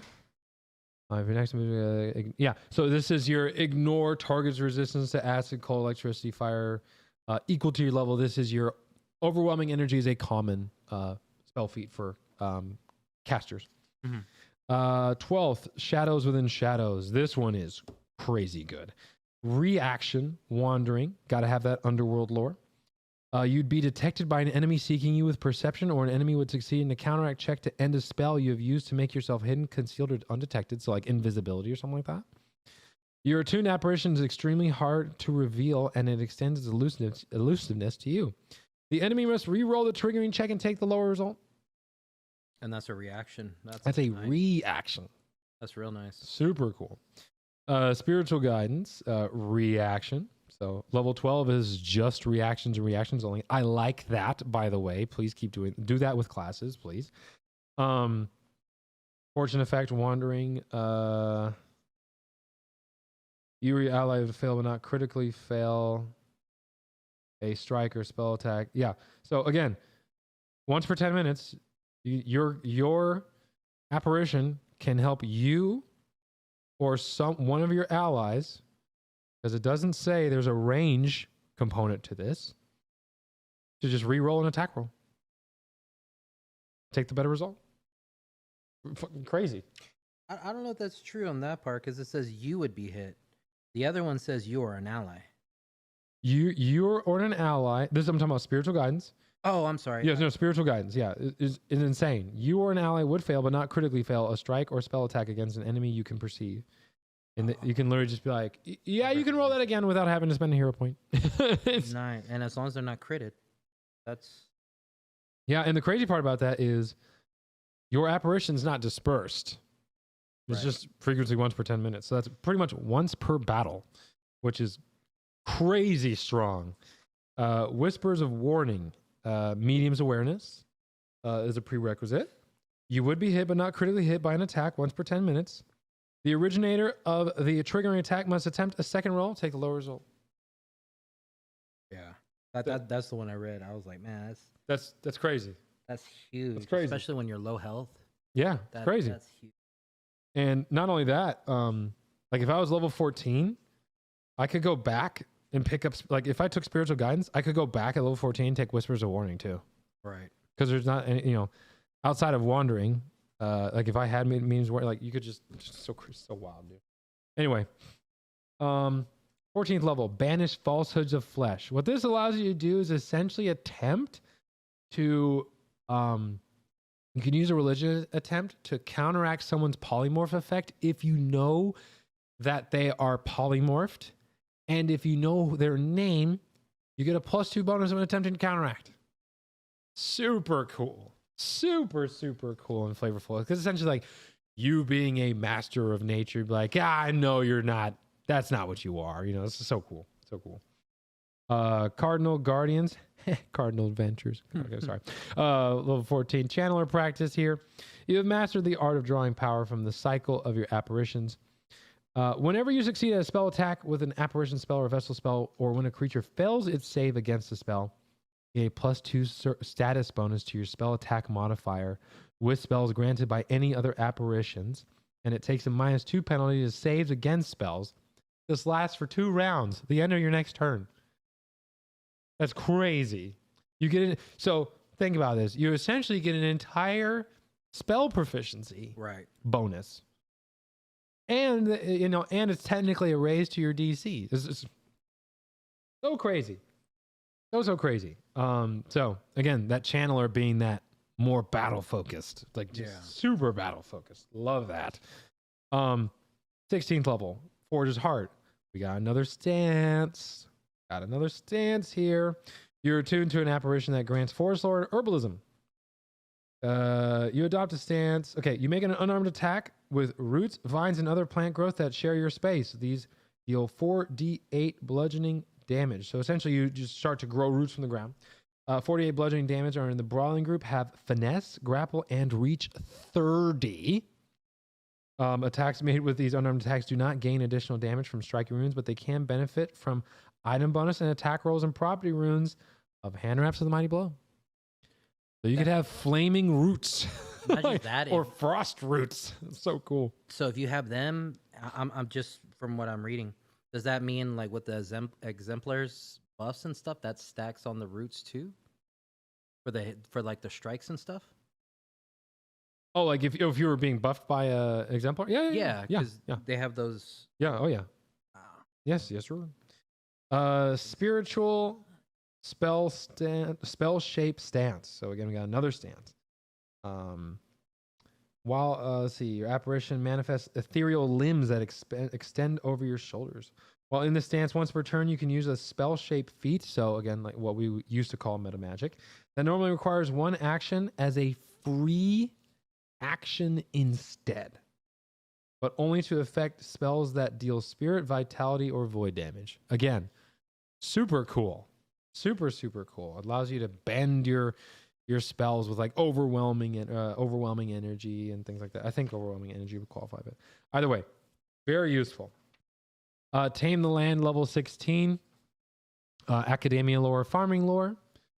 You ignore all natural difficult terrain and you gain resistance equal to half your level against damage dealt to you by animals, beasts, fae, and plants. That's huge. That's huge. So, really, really good. 18th level, Echoing Channel. This is one of the most unique ways I've seen them use heal, which gives me hope for like how they're going to modify the cleric when it comes out in player core. Because just check this out. One action, this is a spell shape, aka metamagic. You pull forth vitality, it requires embodiment of balance. You pull forth vitality or void energy, your spiritual allies funnel to another target you're choosing. If your next action is to use a 2-action harm or heal, to heal or damage a single creature, choose yourself or one other additional creature adjacent to either you or the target. Target that creature with a 1-action version of that same spell, even if it would otherwise be out of the spell's range. So I cast 20 feet away, 2-action heal on somebody. The person next to him can get a 1-action heal as well. Right. Super cool. Super cool. And like I said, it doesn't cost you another spell slot. It's just part of that heal cast. Yeah, or because part you're getting it from the apparition. So. Yeah. Yeah, or part of the harm cast if I'm casting an enemy. So cool. So cool. Soul Cycle is essentially stance dancing. This allows you to change your stance once per round if you're using Sustaining Dance, or if you have Sustaining Dance and at least one Animist stance feat. Your turn starts, you can switch your stances for free once per round.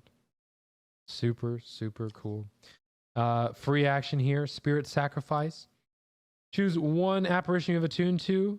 So your trigger, I forgot the trigger. You would die. Your apparition's like, nah, fam, not today. So choose one apparition you have attuned to. You do not die. Your wounded condition is reduced to 1. If it would be higher, you regain a number of hit points equal to twice your level. So your apparition's like, nah. But it is dispersed for doing so. So very cool. Level 20, Eternal Guide. Once per week. This one's a long one. Here we go. I have to read this whole one because there's no way to... Well, okay, I'll actually break it down. Essentially, once per week, wherever you're from, as long as there's 100 people that live in that settlement, if you die, whenever you die and are not returned to life within 24 hours, all your shit is moved, and you're moved back to that settlement in that town, and you resurrect. It's insane. Like, you're literally just reborn. Like, you're not reincarnated, you are reborn. So yeah, it's pretty. However, yeah. There is no limit. I'll just read this last segment here of it. There is no limit to the number of times that you can be reborn, but if you die before a week has passed since your last rebirth, neither you or your attuned apparitions have recovered enough energy to complete this process again, and your soul passes to whatever final reward it has earned. So again, can't use it more than once a week, which is only fair. Right. True Channel. You can get all of that, or you can get an additional 10th rank spell slot. Up to you. So that is the Animist completely broken down. So again, I'll go ahead and read over the iconic here. Nahoa, or as he's being called on Reddit, Maui. Yeah. I can definitely see him being referred to as Maui. Nahoa is a young human man of the Olehala people, one of the 4 great voyaging nations of the Okayo Ocean that spans Tian Sha and Arcadia. Born on the rainy side of his island, Nahoa grew up digging canals for his family's taro farm, taking care of his younger sisters and ensuring his village never lost the yearly stone hurling championship. Though he wanted nothing more than an easy life, Nahoa was called to exchange his digging stick for a warrior's spear when a great demon returned, as it had for decades, to prey on his home. He faced the beast high in the sky, and even as his spear pierced it, its talons dug into his flesh. Rather than succumb to the creature's venom, Nahoa claimed its power as his own, becoming a Nephilim in the process. He crashed far from the Okayo, where he would meet a Varki woman and set off on a quest across the distant inner sea, aka Samo, our iconic animist. So, the Exemplar, again, this is your Giga Chad of classes. A lot of people think this is overtuned, but it's supposed to be. It's the first rare class we've ever been given in this game. It is a rare class. So again, requires GM permission to play this class at all. Anyway, the balance, an exemplar, an imbalance in the outer planes has seeded the material world with unearthly power. Somehow, a fragment of divinity rests within your body, granting you abilities that reach into the realm previously reserved for heroes and legends. What you do with your nascent godhood is yours to decide, but whether you cultivate your power to become a hero or turn this authority to selfish ends, your name will be carved into history forever, immortalized into the memory of gods and mortals alike. Key ability here is strength or dexterity. Hit points 10 plus your constitution modifier. You want to go ahead and cover the initial proficiencies, Sam? Yeah, so for the initial proficiencies, at first level, you gain the listed proficiencies ranks in the following statistics. You are untrained in anything not listed unless you gain a better proficiency rank in some other way. So you're trained in perception. You're going to be expert for saving throws in fortitude. You're going to be trained in reflex and expert in will. For skills, you're going to be trained in religion and trained in a number of additional skills equal to 2 plus your intelligence modifier. For the attacks, you're trained in simple weapons, trained in martial weapons, and trained in unarmed attacks, which I think is cool. Because I totally just see this person swinging away. Now, for the defenses, you're trained in light armor, and you're trained in unarmored defense. The class DC is trained in Exemplar Class DC. Yeah, at first when I saw the lack of medium and heavy armor, I was like, this is a 10 hit die class that does not have proficiency outside of monk, of course. Does not have proficiency in medium and heavy. I was like, okay, all right, that's pretty interesting. So during combat encounters, you fight on the vanguard, scattering lesser foes to the winds. You concentrate your divine energy into the right weapon or tool for the moment. When an arrow strikes your skin, it stings no more than a flea. When your spear strikes forward, it can pierce gods. During social encounters, you naturally cut like a larger-than-life figure. You may use your personal magnetism to inspire others, or you might be a lone and brooding figure who speaks only seldomly. Either way, your actions and words hang in the air with weight. And while exploring, you feel for the flow of fate, knowing that your path will bring you to your next quest. And in downtime, inactivity rarely suits an exemplar as you seek out additional deeds or quests to spread your name. You might search for creatures to slay, compete in athletic contests, or quests for lost artifacts. And we'll go ahead and skip the you might and others probably. So, next page, 18. Not going to read the exemplar advancement here. Class features, ancestry and background, same as normal. So yeah, one thing I'll say here, Sam, is if there's like stuff that's like every other class, because again, if you're here for playtest classes, you're probably familiar with the game. Okay. So if there's stuff that's like automatic, like skill increases, like they know what that is. Divine spark and icons. Within your soul is a tiny spark of divine power that belongs not to a deity, but something that's all on your own. You can manifest this divine power through special items known as icons. Icons are items intrinsically linked to you, sacred vessels crystallized from your divinity that are capable of legendary feats in your hands. There are 3 types of icons. Body icons are a mark on your flesh that shows that you are more than mortal. Worn icons are sacred clothing or another raiment, and weapon icons let you carve your story into the world. Choose 3 icons, one of each type from the list on page 22 to 24, which we'll get here into a second. Your body takes on the qualities of your chosen body icon, and you gain non-magical level 0 items of your choice that satisfy the requirements for your chosen worn icon and weapon icon. Providence ensures you come across these items. You might be traveling along a path or find a spear in a tree that only you can dislodge. little bit of Arthurian story there. Or you might awaken holding a gleaming sash you saw only in your dreams. More information on icons can be, again, found on page 22. By focusing your divine spark into one of your icons, you can empower that icon to accomplish deeds beyond what it could in mortal hands. As long as your divine spark resides in an icon, you gain that icon's eminence effect. You can call your own spark forth and place it into an icon by using the shift eminence action. So Sam, we'll go ahead and have you read the shift eminence and spark transcendence. Okay. So for shift eminence, which is a one action, it's once per round. You shift the focus of your divinity, filling one of your icons with your divine spark. That icon softly glows with radiant light, emits subtle chimes as it moves, or is otherwise obviously empowered in a way that matches your growing divinity, granting the icon the divine trait and granting you that icon's eminence effect for as long as your divine spark is empowering it. Your spark is indivisible, so it can empower only one icon at a time.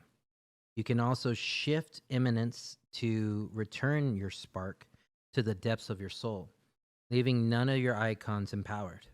As a special, in addition to the above usage, you can also shift eminence as a free action triggered when you roll initiative. That's cool. I love that. I love that. Because like if you're walking around with your raiment, like your worn icon, you're like, no, do anything. And you know, and you love going into combat with your weapon icon for your transcendence and imminence. It's like, boom, and your divine spark shifts. So love that. Oh yeah. While your spark dwells within an icon, you are also able to channel your divinity through the icon in a powerful transcendence ability. Though the force of this act will temporarily cast your divine spark out of the icon. Now for spark transcendence, the frequency is once per round. The requirements, the icon must currently house your divine spark.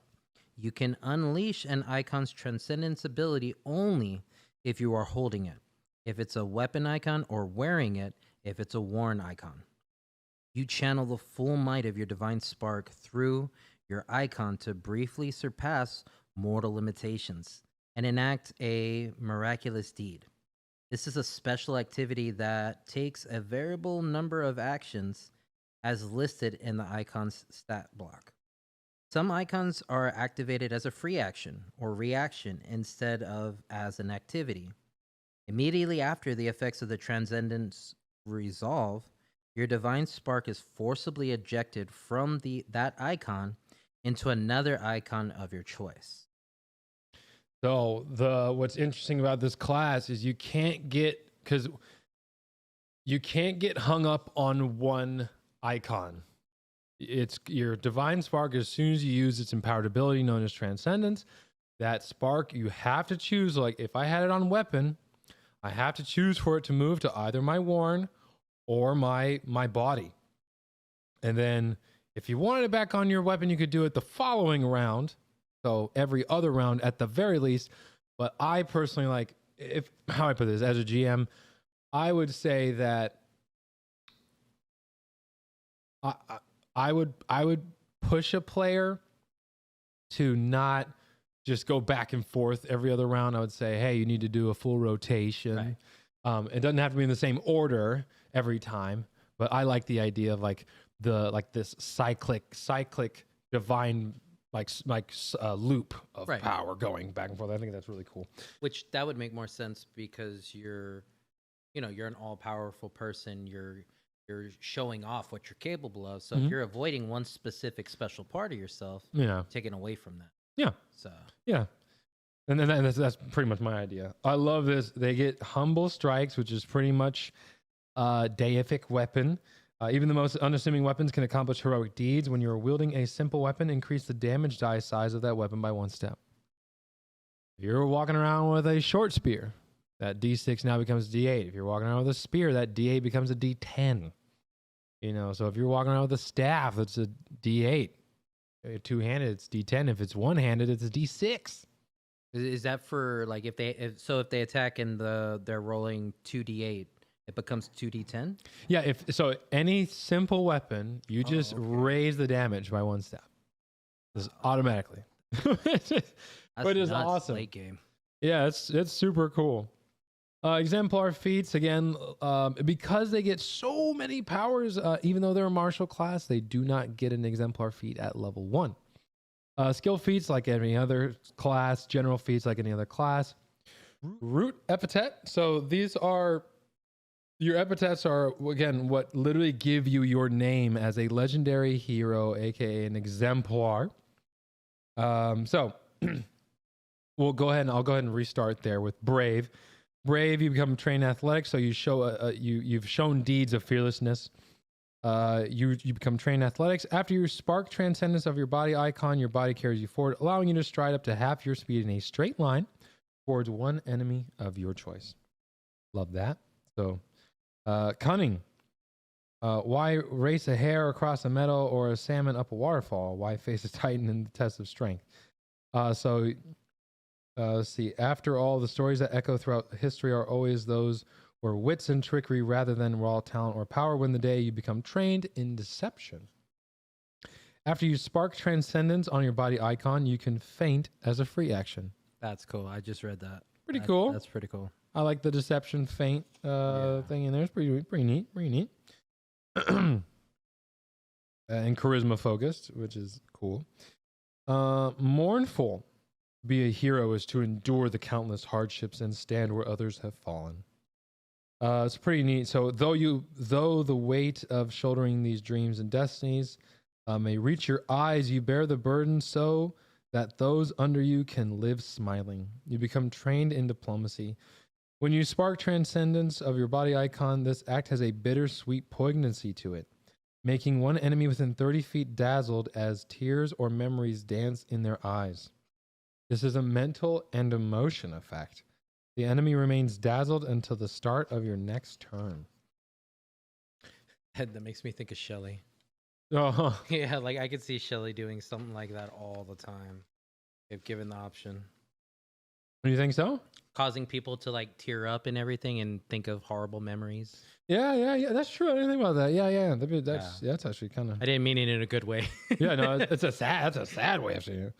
Yeah, no, I love. It's an interesting, a very interesting epithet. I really like that one because it's it's like the truly selfless leader that's willing to bear the weight of the world for his party. It's super cool. Radiant. Heroes live bigger lives than any other, shining so brightly. You attract followers, inspire troops, and change the course of kingdoms. You become trained diplomacy. After you spark transcendence or your body icon, you inspire an ally within 30 feet of you to push on, restoring hit points equal to 2 plus double your level. This is a mental and emotion effect. The ally is then temporarily immune for 10 minutes. So you can literally be rotating free heals, and it says you restore hit points. There's not vitality involved, so yes, you can even heal your skeleton friend. It just says restore hit points. Keep that in mind. Or your Dhampir friends and all that stuff. Skill increases 3rd level, basic stuff. Ability boost, basic stuff. Ancestry boost, basic stuff. Spirit striking. This one is another thing that sets the exemplar apart from other martials.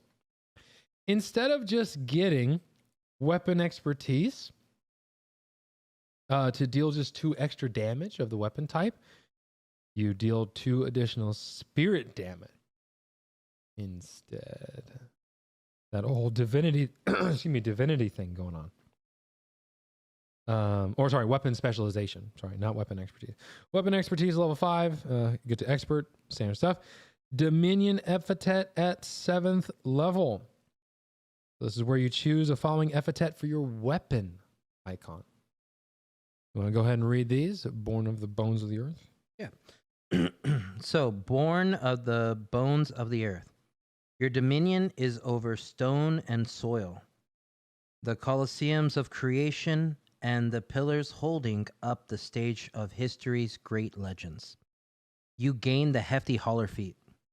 You can choose for any spirit damage dealt by your exemplar abilities to instead manifest as levitating segments of stone or bone, changing the damage type to bludgeoning, and replacing the spirit trait with the earth trait. Your weapon icons gain the following abilities: Imminence, when you critically succeed on a strike, and the target of the critical hit is standing on a surface of earth or stone, it is driven down and mired in the ground. The target is immobilized and must succeed at an escape attempt against your class DC to end the immobilization. The creature doesn't become stuck if it is incorporeal, is liquid like a water element or some oozes, or could otherwise escape without effort.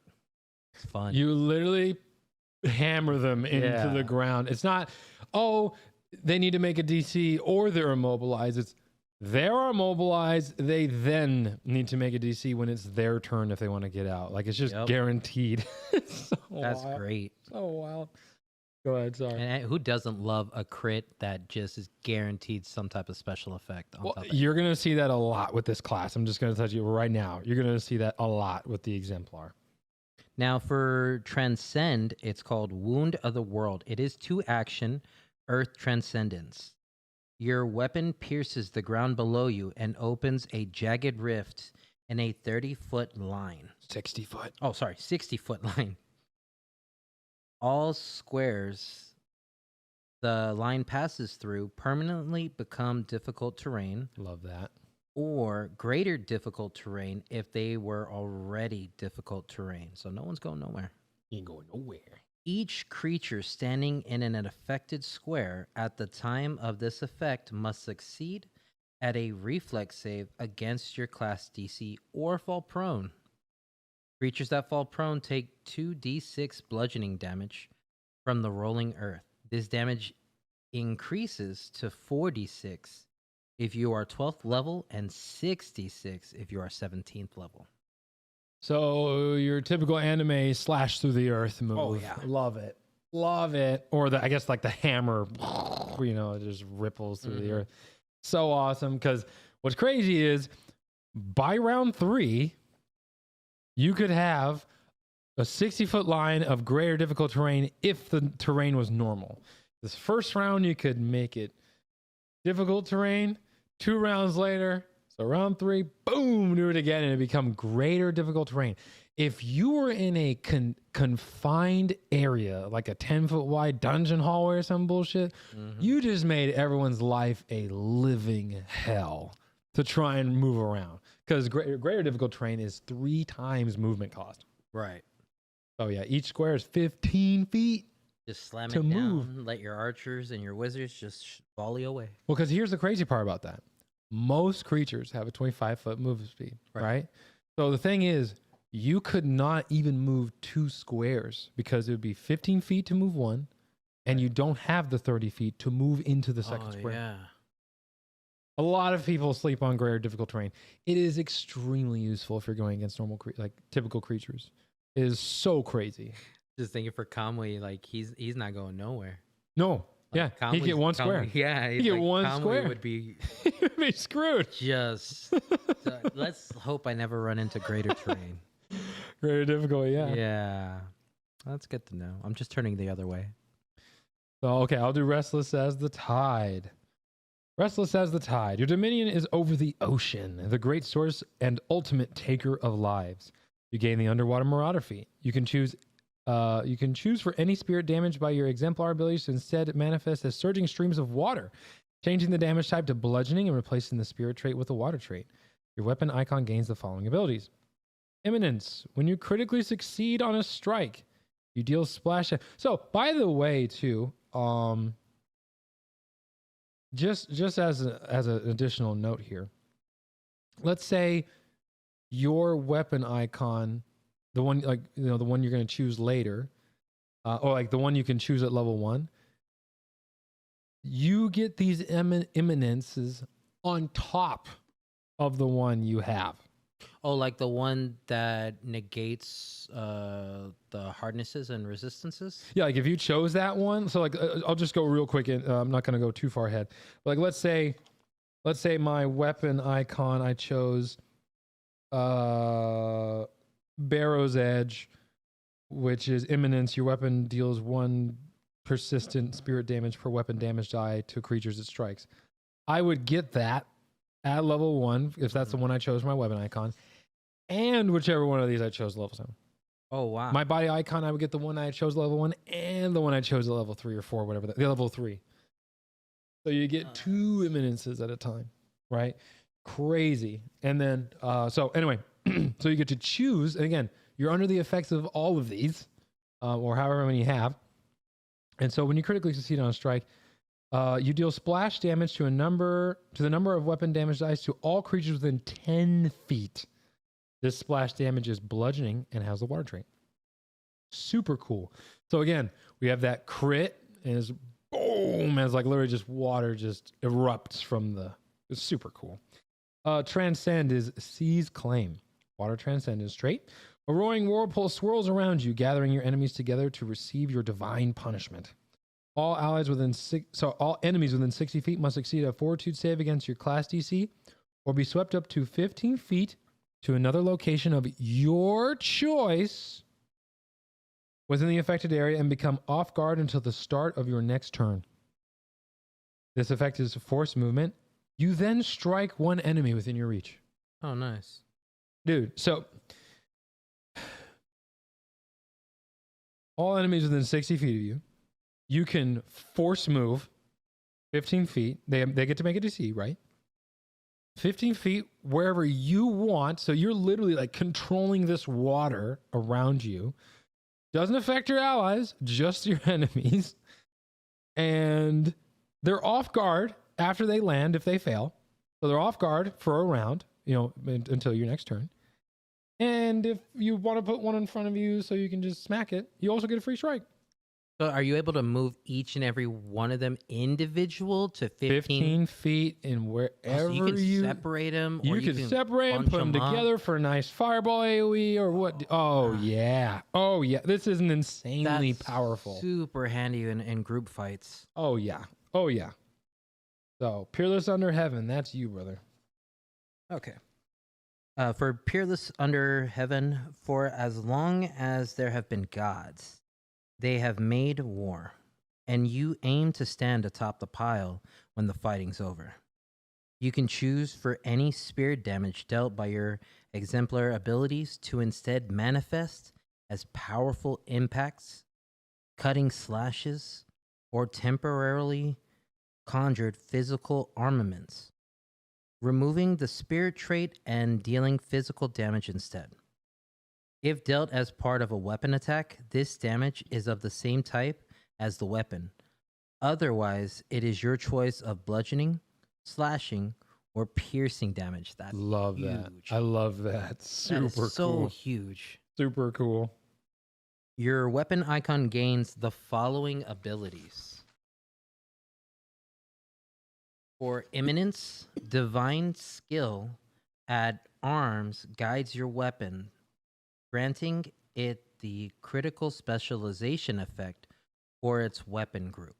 Mm-hmm. For Transcend, you get Reap the Field. It is 1 action, Transcendence. Requirements: your previous action was a successful strike, and you have not yet rolled damage. Oh, I can't. Have you not read this? No, not this part. I can't wait for you to read this crazy ass. But this one is so crazy. So the effect: time seems to lag as you blur across the battlefield, deciding the fate of many in a moment. Do not roll damage for your strike.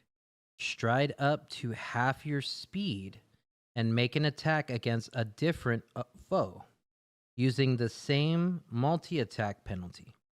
If your second attack is a success, you deal damage to both creatures.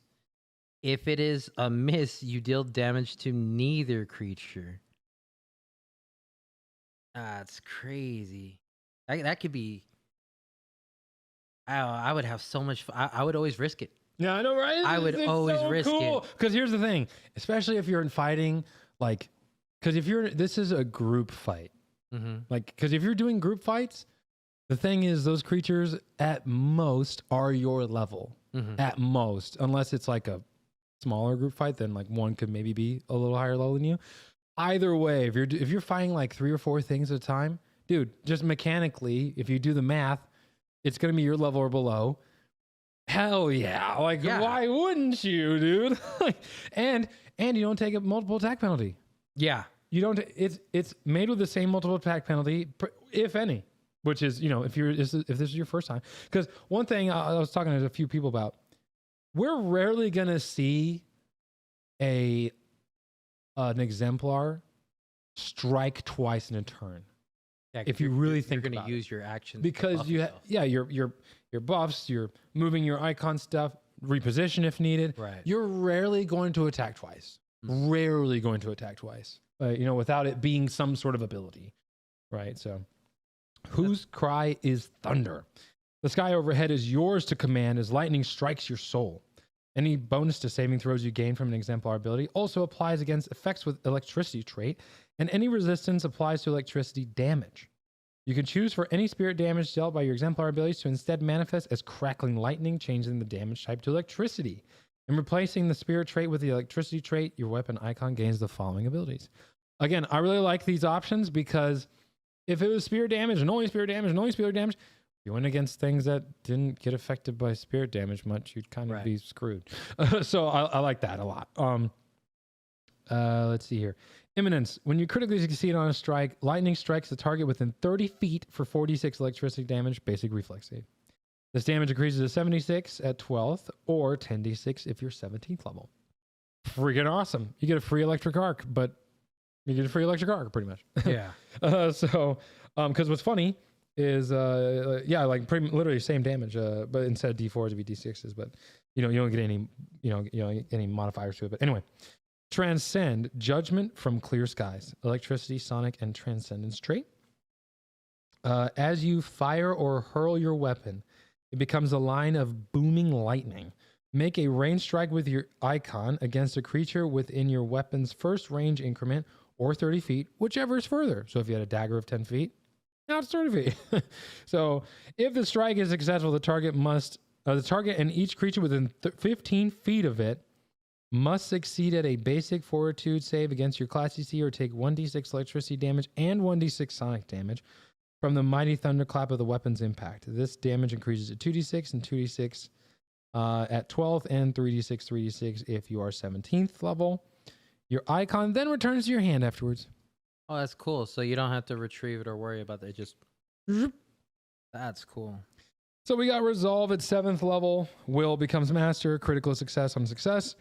Alertness, perception expert. 9th, divine premonition. Proficiency rank for reflex becomes expert. 9th, godly expertise. Your proficiency rank for your exemplar class DC increases to expert. If you have domain spells, the proficiency rank for spell attacks and spell DC also increases to expert. 13th, divine weapon mastery. So you get master proficiency with your weapons and on attacks. 13th level greater resolve. Is your typical greater resolve. 13th, light armor expertise. Standard. 15th, greater weapon striking. So 4 spirit damage. 6 if you're if there's a 4 if you're expert with a weapon. 6 if you're master, and 8 if you're legendary. Juggernaut, they get so fortitude, save to master, success counts as critical success. 15th, sovereignty, Epithet. So this is for your worn Epithet. Mm-hmm. So you want to do the teacher of heroes? Yeah, that's fine. So those who make great names for themselves as heroes are called upon to train those who follow them. And such is your destiny, to be remembered through your progeny. Imminence, the aura granted by your worn icon increases to 30 feet. Whenever you fail or deal no damage with a strike against an enemy within your worn icon's aura, you can attempt a recall knowledge check against that target and instantly transmit any knowledge you gain as a result to every ally within the aura. Super useful. Mm-hmm. The first piece of knowledge you gain when recalling knowledge in this way is always the enemy's immunities, which is useful. Or greater resistance if they do not have any immunities. If the target does not have any immunities or resistance, you instead learn their greatest weakness. If the target does not have any immunities, resistances, or weaknesses, you learn what their lowest saving throw is. So there was discussions about that specifically. What that last little stanza there about recalling knowledge, it seems like they're going to be defining what information you get from recall knowledge in the remaster, which is going to help a lot of GMs. Yeah, because it's not really clearly written out what someone learns. It's like, yeah, it's up to your discretion. And so it's like, ooh, everything else is defined. You should probably define that too. So, yeah, and like in regards to the thaumaturge, like that'll help you. That's huge out as a GM. That helps out a lot. So, you have transcend there too. So the transcend, complete the hero's journey. It is a 2-action. Mental spirit transcendence. You declare an enemy within the area of your worn icon's aura to be a heroic test. As long as the enemy remains within your worn icon's aura, it deals an additional 10 spirit damage to you with each successful strike or spell it targets you with. Whenever it deals spirit damage to you, each ally within the aura can attempt a reactive strike against it, even if they do not normally have that reaction. If an ally within your aura successfully slays the enemy with a reactive strike, they immediately gain temporary hit points equal to their level, which persists for 1 minute. So at bare minimum, they'll be getting 17, like, what was it, 15 or 17? 15. 10 hit points back. Hey. That's nuts. So the last ruler. Whether your destiny is a monarch or god, the spirit of all true rulers have ever been or shall ever be, diffuses your power and dominion, granting you unrivaled commanding presence. Imminence. The aura granted by your worn icon increases to 30 feet. Whenever an enemy within the aura fails an attack roll against you, you can attempt an intimidation check to demoralize them as a free action as you rebuke them for their foolish attempt to stand against you. I could say, hey there, Kamui. Oh, yeah. Transcend. Got excited there. Kneel before greatness. Mental spirit transcendence. You demand the fealty that is your rightful due. All enemies within your worn icon's range must succeed at a will save against your class DC or immediately kneel, dropping prone as a free action. Enemies who critically fail their save against this effect also take spirit damage equal to twice your level. Yeah, that's endgame Kamui right there. Okay. Like, and you just bow before me. That's great. I like that. Okay, so Thief of Moonlight. Your deeds are spoken of in whispers and half-believed rumors. You walk unseen, hiding behind stars, capable of taking anything. The lights of the heavens themselves are not safe from your avarice. For imminence, the aura granted by your worn icon increases to 30 feet. Whenever an enemy within the aura fails an attack roll against you, you snatch a fragment of the light from their eyes, making them dazzled until the end of your next turn. 20% miss chance, man. Oh, yeah. 20% miss chance. That's cool. Like, all they have to do is fail. Yep. Like, fail and you're automatically taking it. There's no not even critically fail, just fail. Yeah. Yep. For transcend, all that shines belongs to me. It is 2 action. It is illusion, incapacitation, transcendence. You become invisible for 1 round, then stride. Each enemy adjacent to you at any point during this movement must succeed at a fortitude save against your class DC or become blinded for 1 minute. That's just keep reading. Minute. Keep reading. Don't worry, keep reading. If a creature critically fails their save against this effect, they are permanently blinded instead. Oh, no, just keep reading. It gets better. For each creature blinded by this effect, the duration of the granted invisibility increases by 1 round as you hide yourself in their stolen light. That's That's mind-boggling. No, so the only thing that keeps this really balanced is the incapacitation effect. Right. For those that don't know, incapacitation, just because a lot of people rarely run into it. If the creature is your level or above, they increase their success by 1 level. If it's below your level, no, I'm sorry. If it's above your level, above your level, they treat it as 1 level of success higher. If it's your level or below, 1 success lower. So again, if you're doing a group fight, you're going to obliterate. Like, oh yeah, like, it is so cool. I don't know which one I would want. Like off the top of my head, I would either want Last Ruler, or I would try the Thief of Moonlight, and they both are useful. Yeah, they're both very useful. Very, very cool. Deific Mastery at 17th level. Your proficiency rank for Exemplar Class DC is Master. You have domain spells, spell attacks, and DCs, Master. Vigilant Senses, 17. Proficiency rank of Perception, Master. Light Armor, Mastery. So, icons. Now we're moving into the good stuff. Here we go. Icons. As an Exemplar, you gain 3 icons, as we've discussed before. Body, Worn, and Weapon. So, your icons can be etched with runes, upgraded, or otherwise modified as normal for items of their type. If you acquire a new object of the same general type, you can switch your icon to the new object by spending 1 day of downtime with the new icon as you saturate the object with your divine energy. You can use this process to make an existing magic item, like a Cloak of Illusions or a Searing Blade, into your icon if the item is equal to your level or lower. This makes the item a divine item, removing the arcane, occult, primal, and magical trait from the item and adding the divine trait if it didn't have it already. Super cool. You find some super cool loot and you're like, this will be the blade of my new story. So love it. Love it. So, side note. So I just want to I'm going to try and make Kamui's name here. But let's say he was the last ruler. His name could be, and this is just as a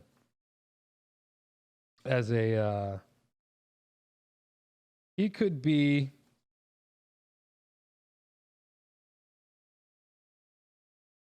Brave Kamui, the last ruler who's peerless under heaven. That would be Kamui's like full name, by like legend. Like your legend name would be, which again, I love the epithet. Like you were literally building your character's legacy through your class feature choices, which is so fucking cool. So had to get that in there. So we'll go ahead and start with the body icons, then you can do the weapons, and I'll do the or is it? Yeah, these I've read. Oh, you've read these? Okay, yeah, cool. I've read these. All right, so we'll just switch. I'll do body icons. Body icons accentuate a physical trait of the Exemplar's body, so they cannot be stolen, dispelled, disarmed, or otherwise taken away. Love that. So, eye-catching spot is the first one. Emotion, icon, mental, visual. A fetching beauty spot under your eye. So, by the way, this is quickly gaining traction as the waifu icon, and you'll see why. A fetching beauty spot under an eye or a smile as warm as the sun distracts your foes and captures hearts alike. Imminence, your beauty becomes supernaturally enhanced, distracting foes and imposing a -1 circumstance penalty to all melee rolls against you. Why would you hit me? I'm so beautiful. Anyway, transcend, captivating charm, if that wasn't enough. You focus your attention on a creature within 30 feet, overwhelming their senses. They must succeed at a will save against your class DC or be fascinated by you until the start of your next turn. This condition ends if you use a hostile action against the target, but not if you use a hostile action against their allies, where normally it would. Right. Normally it was like, no, just keep paying attention to me, dear. Keep paying attention to me. So it's so crazy. So crazy. Anyway, gaze sharp as steel is the second one we got here. Your eyes glint with almost tangible sharpness. This is Kamui's right here. Your eyes glint with an almost tangible sharpness, letting you spot the tiniest dove in the horizon or the swiftest arrow in flight. Imminence, your vision sharpens and allows you to sense an enemy's attack almost as soon as it begins. granting you a +1 to bonus status bonus to perception checks and a +2 status bonus to your AC against range attacks. Yeah, I do like that. Transcend, a moment unending. Prediction, you take in every movement around you, allowing you to react to things you normally couldn't. You gain the reactive strike feat until the beginning of your next turn. So you know how you like using attack of opportunity. Right. Instead of having to take a full feat for that, you could just have it whenever you think you're going to need it and then rotate it around. It's so... Oh, I didn't catch that. That's so crazy. So crazy. Scar of the Survivor, body icon. The scar on your body commemorates a time someone tried to end your story and failed, a testament to your resilience and fortitude. Imminence, divine energy spreads outward from your scar, reinforcing your flesh. You gain the benefits of Die Hard and a +1 status bonus to fortitude saving throws. At all times, it's your imminence. Transcend, no scar but this. Healing, your wounds knit shut with hardly a scratch. You regain 1d8 hit points at 3rd level and every 2 levels thereafter. Increased by 1d8. Yeah, I thought that was great. It's insanely good. As for a body icon, that's... You could do it every other round. Yeah, like that's just great. It's crazy. So, skin hard as iron, tempered in your spirit. Your very skin is a suit of armor, and as a single location on your body remains unprotected, a curse and a challenge within your legend. Imminence, you gain resistance to bludgeoning, slashing, or piercing equal to half your level. You make this choice when you gain the icon, and it cannot be changed thereafter.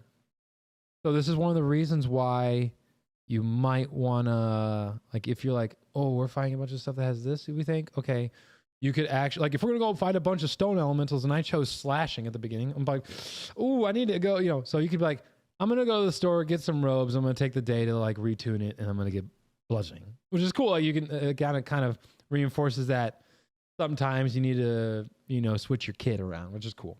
Yeah. Like, there are ways around it. Transcend, crash against me.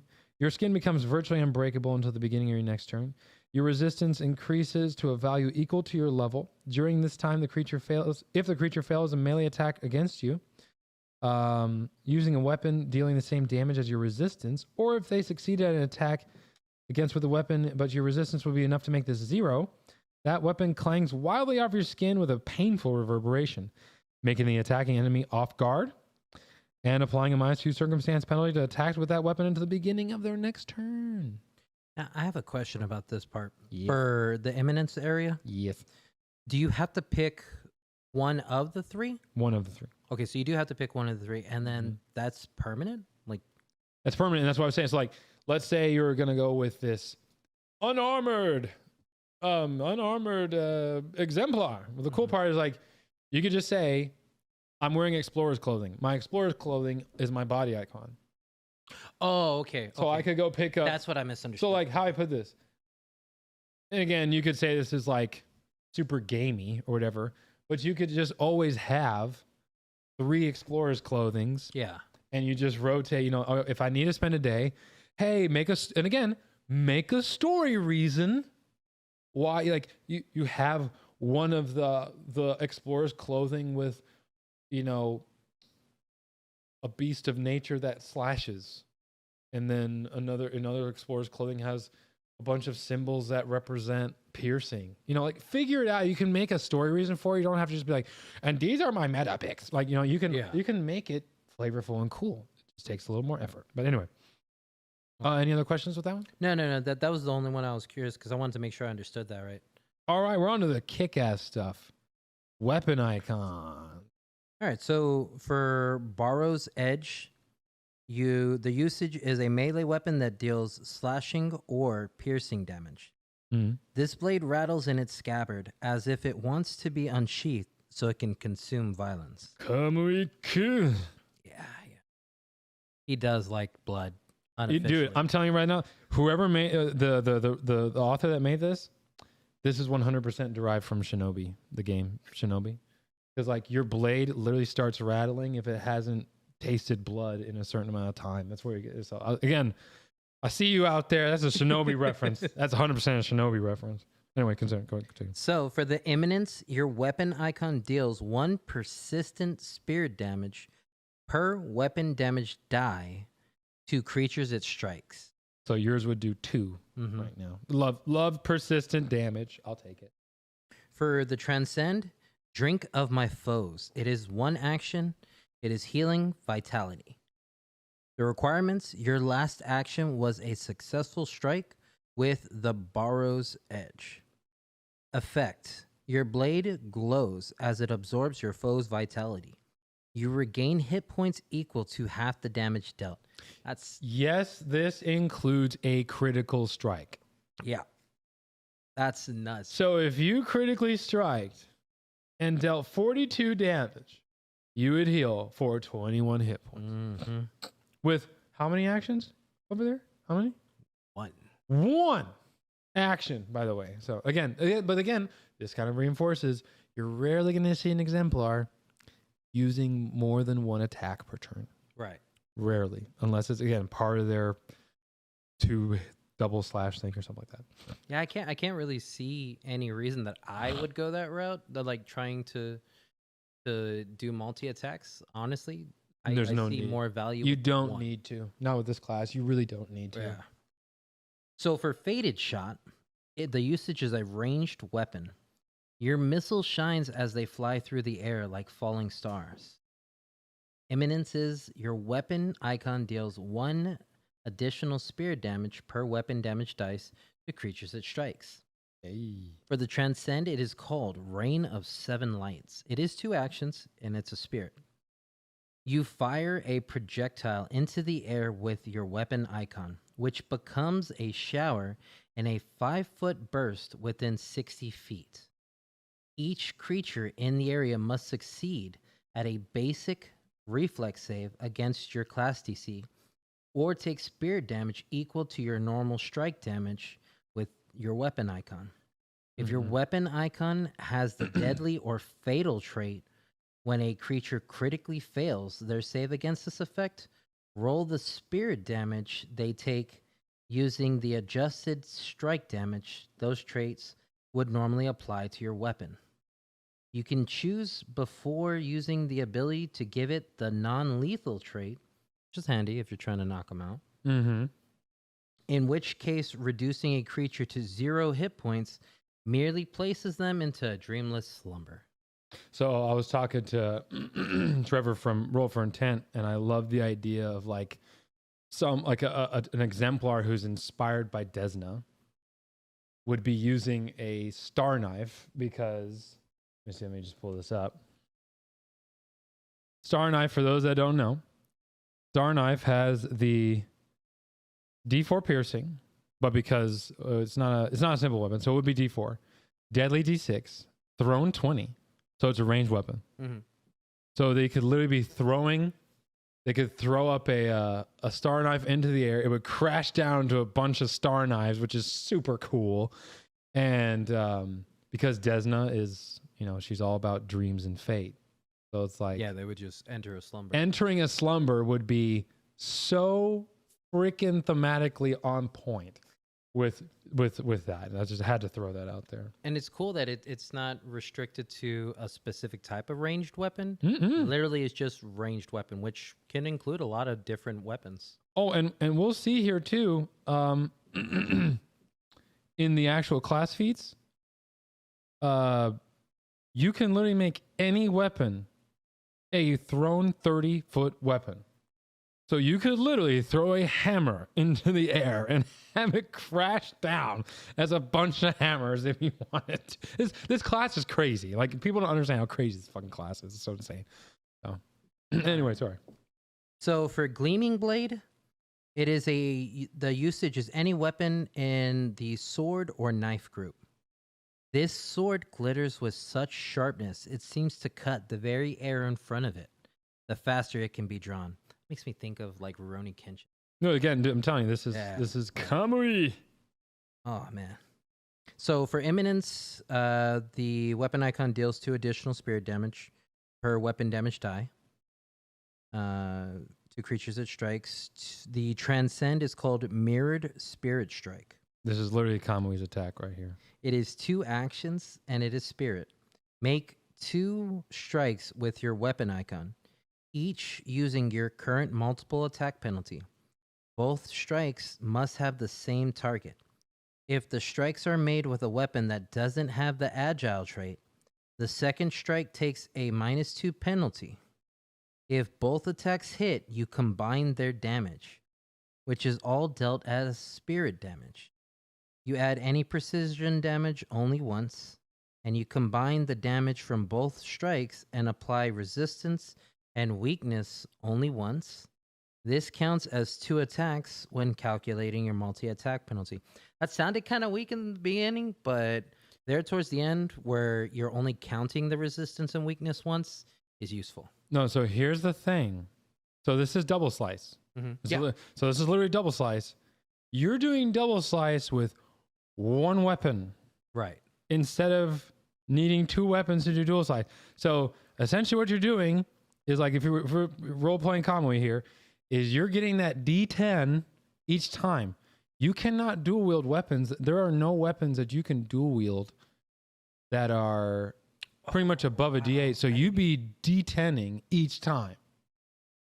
Right? You know, so like again, because you'd be two-handing the katana. Right. So yeah, like again, there's the only way to actually surpass a D8 double slice. The only way to surpass. Yeah. That, and you could even do it with one hand and one hand free double slice, which is crazy strong. So either way, Sun Wukong, Noble Branch. Okay, so for the usage, use any weapon in the spear or pole arm weapon group, or the staff, bow staff, fighting stick, or kakara. This simple stick-like weapon has a simplicity and elegance to it all on its own.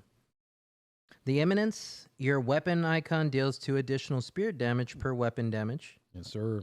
For the Transcend, it is called Strike, Breathe, Rend. It is 1 action. It is a spirit. The reactions are your last action this turn was a successful strike with the Noble Branch. The effect, you channel a pulse of energy down your weapon at the moment of impact. The target of the required strike takes spirit damage equal to your weapon damage dice. So it turns a normal strike into a full spirit strike, or it goes on top of that. Okay, so so your last action is a successful strike. You then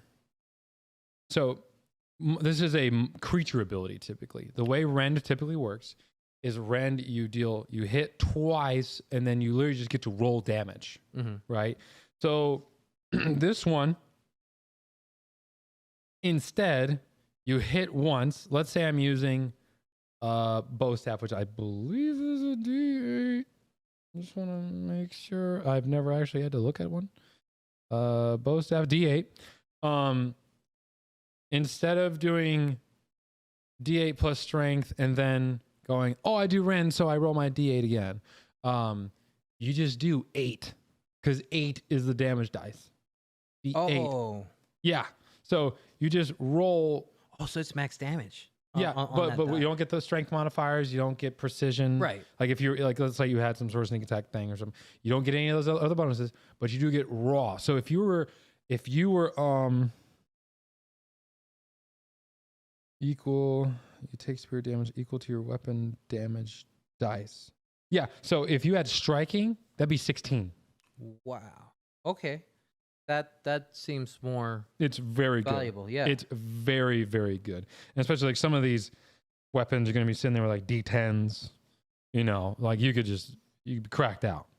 Absolutely. Like if you were using a staff, like just a normal staff, because it's a simple weapon, instead of D8 two-handed, it'd be D10. You're using Kakara, I believe Kakara is D10.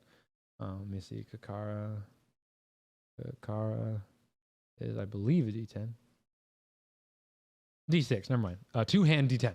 Yeah, two-hand D10. So, yeah. You'd be nuts. Now, if you're just, I'm just curious.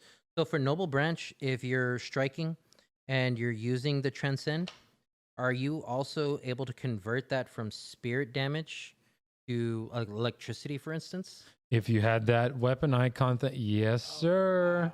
Yes, sir. Yeah, in any instance where you would be dealing spirit damage, you can swap it to whatever. Right. So Okay. earth with That the just bludgeoning. stacks and Yeah, I'm telling you, that's what I'm saying. These are not beginner-friendly classes at all. There's a lot to remember, and like what makes the exemplar hard is not having a whole bunch of options. It's remembering all the effects you have every time something pops off. And I'm like, oh yeah, and I could make. Oh yeah, the spirit damage wouldn't work. What can I make it again? Oh yeah, bludgeoning. I can make a bludgeoning. Is bludgeoning effective? It's like trying to remember all those things. It's gonna be very hard. It's gonna be very, very hard.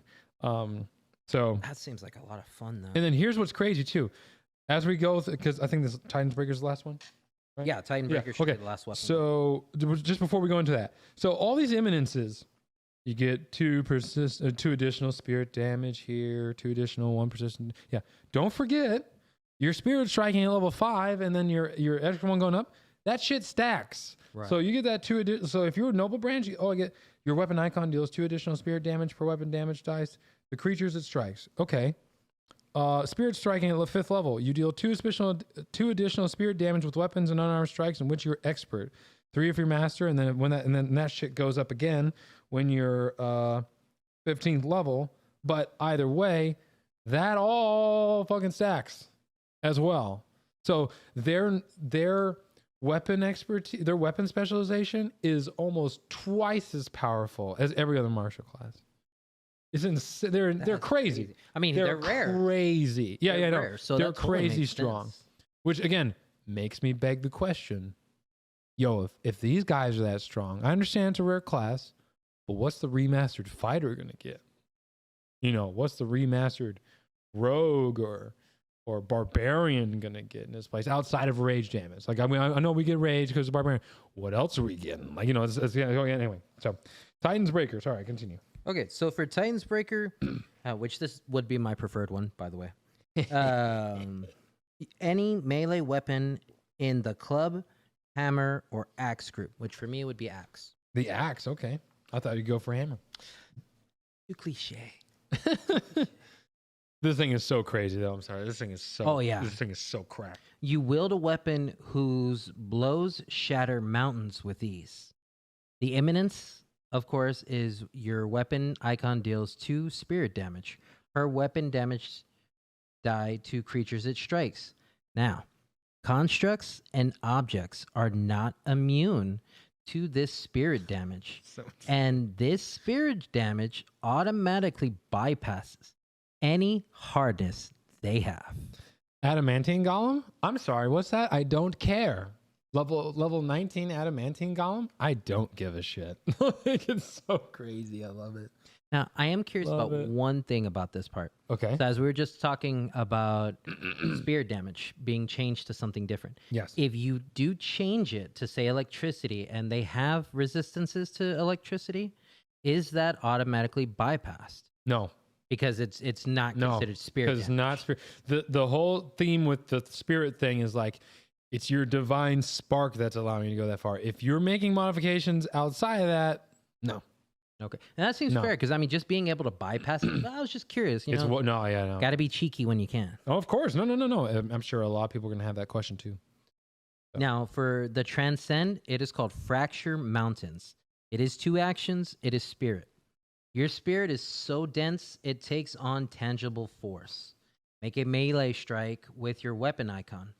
This counts as 2 attacks when calculating your multiple attack penalty. If this strike hits, your additional spirit damage increases to 4, plus an extra die of weapon damage. If you are at least 10th level, increase this to 6 spirit damage and 2 extra dice. And if you're at least 18th level, increase to 8 spirit damage and 3 extra dice. Constructs and objects are not immune to spirit damage dealt by this attack. And this spirit damage automatically bypasses any hardness they have. That is just wild. Everyone is pretty much in agreement that this base icon is the most powerful icon of all the weapon ones, hands down. Yeah. And it's because Like, bro, so you're telling me I get this bonus 4, and I essentially get, this is power attack. This is essentially power attack, right? So my power attack deals additional weapons damage, additional dice of damage, and 4, and 2 because of imminence, and 2 more if I'm level 5, and or 4 more, or 6 more, or 8 more, depending on my level and my. It just stacks. And so the thing is, when you crit, all of that is doubled too. Need a calculator, bro. Like, we're talking about obscene. Like, so just the like base stack damage alone at like level 1, if you were to crit with this, we're talking about 2 + 4 is 6. And let's say you're being kind and you're using a D6 weapon, which would be hard to do because of your simple bonus jump. But let's say you're using a D6. All right, so that'd be 2d6 plus 6. Doubled. Level 1. You'd be 2d6 plus 6, level 1. That's madness. Plus strength modifier. Oh yeah, that too. Plus strength modifier. Dude, that's too much. Like, I say too much. Granted, I have not tested this class. The one thing a lot of people are saying just from a numbers perspective is where they are balanced is they are not able to reach the same ACs as other martial classes, which is what balances them out. That's only until you pick up Sentinel as a free archetype, and then you're just walking around with fucking medium armor, and then by the time you're level 4, you're walking around with fucking heavy armor, and it has the same progression as your light armor. There are ways around it. Like, dude, there's a ways around, a very easy way around, like, depending on how you want to play. It's all depending on how you want to play. But still, super crazy. That one is, a lot of GMs have a problem with that one. What a lot of GMs are suggesting is that the construct gets to make a save against your class DC to take half damage or some bullshit, because they're like, straight up bypass is kind of bullshit. But anyway, I was like, it's a crazy class. It's supposed to be a crazy class. Let it be a crazy class. There's always gonna be a meta pick. There's always gonna be a meta pick. But like, again, what a lot of people don't realize is actually how powerful Fated Shot is. And not even to use the transcend ability, just the imminence itself.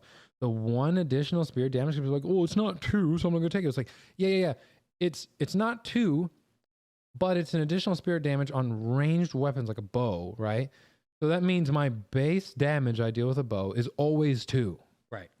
Striking, it's always 4 at a bare minimum. We're like any other class in the game. Outside, and again, not weapon specialization not included, it would be doing 2, 4, 6 instead of 1, 2, 3. Like, that alone is like a lot of, because again, if you take up all the damage you do over, like, let's say even a shorter adventure path like Abomination Volts. If you were to say, all right, let's see how many, let's calculate how many times you rolled base damage for your bow, which will happen a lot, right? Like, well, yeah, at a minute, if you took your minimum damage, it's like, dude, your minimum and your maximum increases because of that. So your average damage just on, like, what, from between level like 1 and 5, if you were to calculate all the damage you did, it'd be like, oh, okay, well, with a bow that does 1 to 6 damage, it's my average is 3.5. But if my new average is 2 to 7, it's now 4.5, or like 3.8, or like it's like 4.2. That right there, over the course of however long you play, it all adds up. It all adds up big time. And that's from playing as like a safe range in the back, chilling. Like, now for the fracture mountains, I mean, I could see, or for Titanbreaker, I could see a way to make it more reasonable is put how much of that can be bypassed, like 3 up to level 10. If you're X level. Yeah, like when it empowers or you would be empowered, increase the threshold of what you can bypass, not just automatically bypass. Yeah, it's so crazy. I would say like equal to your level or something of the sort. You could do something like that. All right, and last but not least, worn icons. There are only 4, but that's okay. Palisade Bangles. I can see a lot of people taking this one. This one is so good. Usage, warm bracers. These armbands signify rejection and acceptance. Rejection of harm and acceptance of your inevitable dominance over your enemies. Imminence Aura. You are surrounded by a 15-foot aura that protects you and all allies within the aura from harm, granting a +1 circumstance bonus to AC. This bonus increases to +2 for anyone in the aura who has a buckler raised, and +3 if anyone that has a shield raised. Do not think this is broken. This is far from broken. The reason why is because this is a circumstance bonus. When you raise your shield, that's a circumstance bonus. So at most, all this is doing is, or if it's a buckler, that's a circumstance bonus of +1. If it's a normal shield, it's +2, right? All this is doing is giving you one additional, whether you're using a shield or not. Mm-hmm. So it's basically just a +1 AC. So calm down, Reddit. Calm down. All right. Transcend. Embrace of Destiny. You draw an enemy from within the aura into your reach, moving them directly toward you into a square within your melee reach unless they succeed at a fortitude save. Literally force pull. Literally force pull. This is like literally your stalwart defender. So again, remember at level 7, when you get that weapon icon passive from your class feature, auras increase to 30 feet. That's a 30-foot, super cool. Super. Just your scorpion in the back of my head. Oh, everyone is, everybody. Get over here. Yeah, totally. So, Seafarer's Belt, worn icon. Usage, worn belt. This girdle wraps around your waist, magnifying your strength to the point where you could carry the sky itself. Imminent aura strength flows outward from you, allowing all allies within 15 feet to carry 4 more bulk than normal, before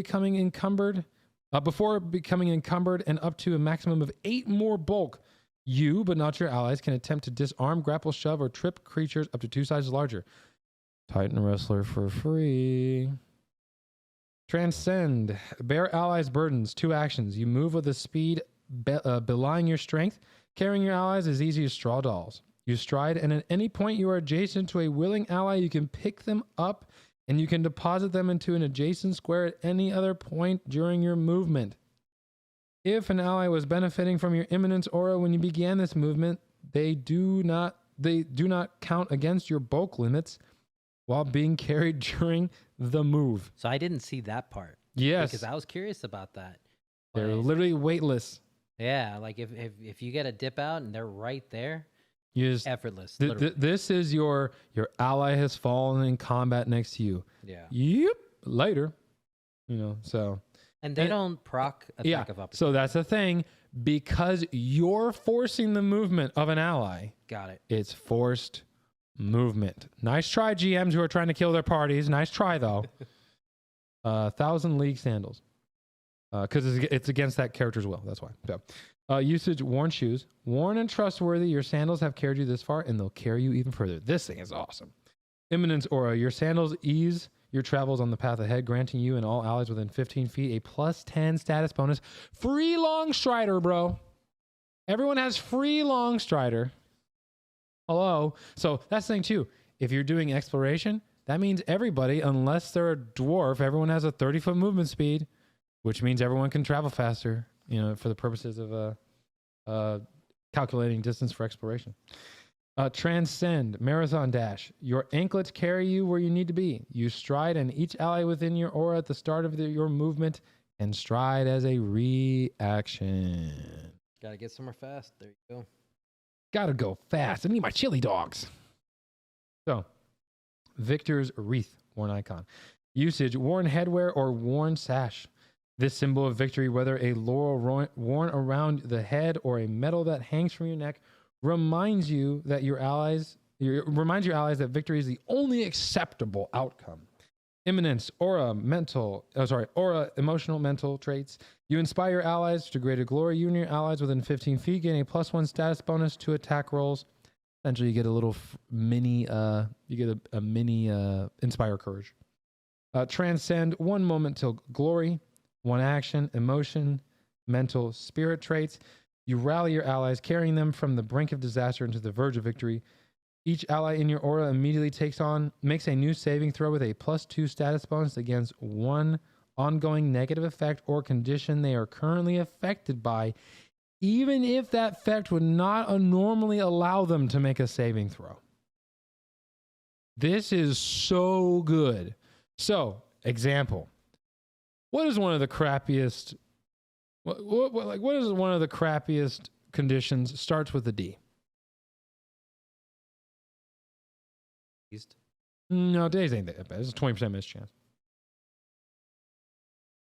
Drained. Oh, drained. What? Drained. Yo. How often can you get rid of drained?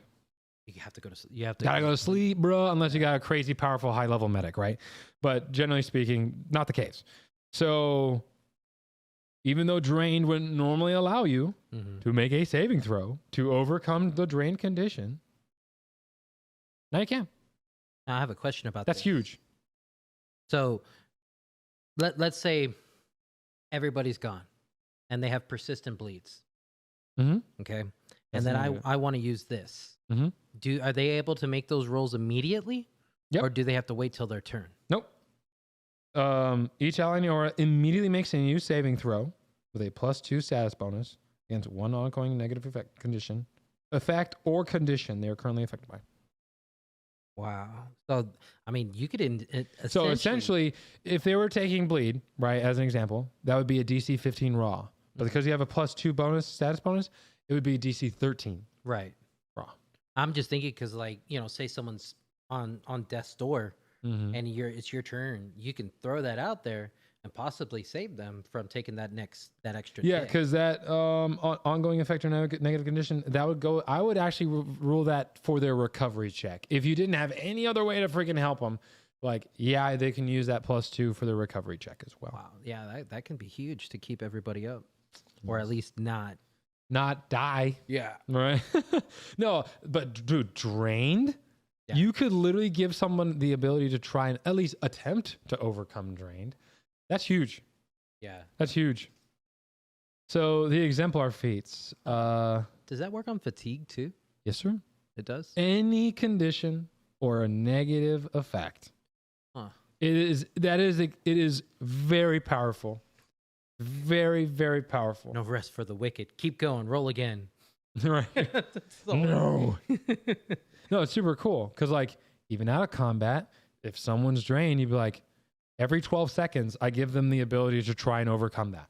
That's really would be that often, wouldn't it? Every 12 seconds. That's nuts. So they'd be like, just keep rolling until you fucking overcome. Like, your presence is so awe-inspiring. Yeah. Like, that's pretty much what they're saying. Like, yeah, every 12 seconds until you feel better. You're going to sit here until you feel better. Yeah. Like, Yeah, like, essentially. It's awesome. It's awesome. So, exemplar feats on 25. You want to go ahead and knock out first level? First level feats? Do I have to read that first part? No. Okay. We understand how feats All right. work. So for Sanctified Soul, you've drawn a line in the sand in the cosmic struggle between good and evil and chosen a side. Ooh. You gain either the holy trait or the unholy trait. All your exemplar abilities that deal spirit damage gain the sanctified trait, allowing you to apply your holy or unholy trait to them to better affect your chosen enemies. Now, the next one is... Because you understand how the holy and unholy traits work now with sanctification and all that? A little bit. Okay, so for those that don't know, I guess I'll go ahead and fill that in. For those that don't know, the way they've gotten rid of alignment, surprise, because it's honestly, as much as I hated to see alignment go, it is a very dated concept, and it is nice to see them. I like this replacement. So you have holy. So all deities, generally speaking, will either be holy or unholy. Right. Characters can be holy or unholy if they are ones that typically are affected or cast divine kind of spells, all that kind of stuff. And what that does is you gain, if you're holy, you gain a weakness to unholy equal to your level. If you're unholy, you gain a weakness to holy equal to your level, but you deal a bonus of your level of damage worth, so to your opposite. So if you're holy, you deal, like if I'm level 3, I deal 3 extra damage whenever I deal spirit damage to anyone who's unholy. Right. And they deal so it's an actual struggle where like you deal more damage to them, they deal more damage to you. Ultimately, Like good versus evil. it's like a they said. truly good versus evil Yeah. kind of thing. And typically the only way to gain because you have to be sanctified to gain the holy or unholy trait by a deity. You can just choose to gain the sanctified trait, which means it allows you to just say, yeah, I'm either holy or unholy. I just get to do that. But it makes sense because they have a divine spark within them. So you only take that opposing damage if they're sanctified as well? Yeah, so your enemy would also have to be, they would have to have the holy or unholy trait, which means either A, they'd be sanctified, or B, they're a creature that would naturally have like an angel or a fiend or That's something what I was like curious that. about. Okay. So yeah, no, it doesn't have to be a person. There's creatures that would typically have holy or unholy as well. Yes, absolutely. Did you want me to go ahead and read the next part too then? Yeah, you go ahead and take care of level 1 for me. Oh, okay. So for Twin Stars, which is one action, the requirement is you have a one-handed weapon icon. Your divine spark embodies a primordial duality, and your weapon icon splits itself accordingly into 2 corresponding halves. You split your weapon icon into 2 copies of itself. These copies are identical except for one mirrored feature, such as a sun motif on one and a moon motif on another. And both have the twin trait. You can use this ability again to fuse the 2 halves back into their original form. As these are both manifestations of the same object, your divine spark empowers the 2 halves as if they were a single icon. So yes, that means they would have all the runes, all the striking bonuses and all that stuff if they had striking bonuses and all that, if you're not using APB or ABP. But yeah, no. So it would, instead of needing doubling rings to dual wield and all that stuff, no. I literally fuse it into 2 separate halves and they just work. Yeah. And for the weapon icons, those are really useful. So to have them on both automatically, that's great. There's Yes, no sir. cutback to them.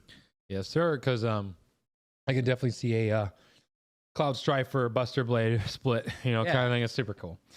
Yeah, and Vow of Mortal Defiance. So it is auditory, concentrate, exemplar, linguistic, and mental. The prerequisite is you are not sanctified with the holy or unholy trait. I like this one a lot, actually. Having seen the wreckage left by the gods and their servitors as they play it in their great war of good and evil, you've come to the only reasonable conclusion, that they all must be cut from their silken thrones. You swear a vow to defeat one creature within 60 feet that has the holy or unholy trait. The first time each round that you deal damage to that creature, you deal an additional 1d6 spirit damage. You cannot use Vow of Mortal Defiance again until your or the target is You or defeated. the target. It's a typo. Yeah, okay. Again, until you or the target is defeated, flees, or the encounter ends. Special: if you take this feat, you can't become sanctified with the holy or unholy trait. Retraining out of this feat typically requires a major change of philosophy.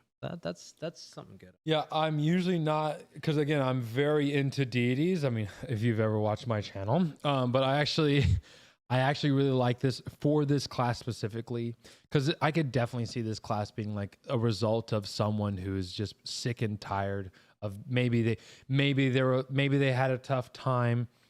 Maybe they started as a fisher, and so like, I'll pray to Gazra, and then they took their sister. They're like, maybe let's say we're playing this.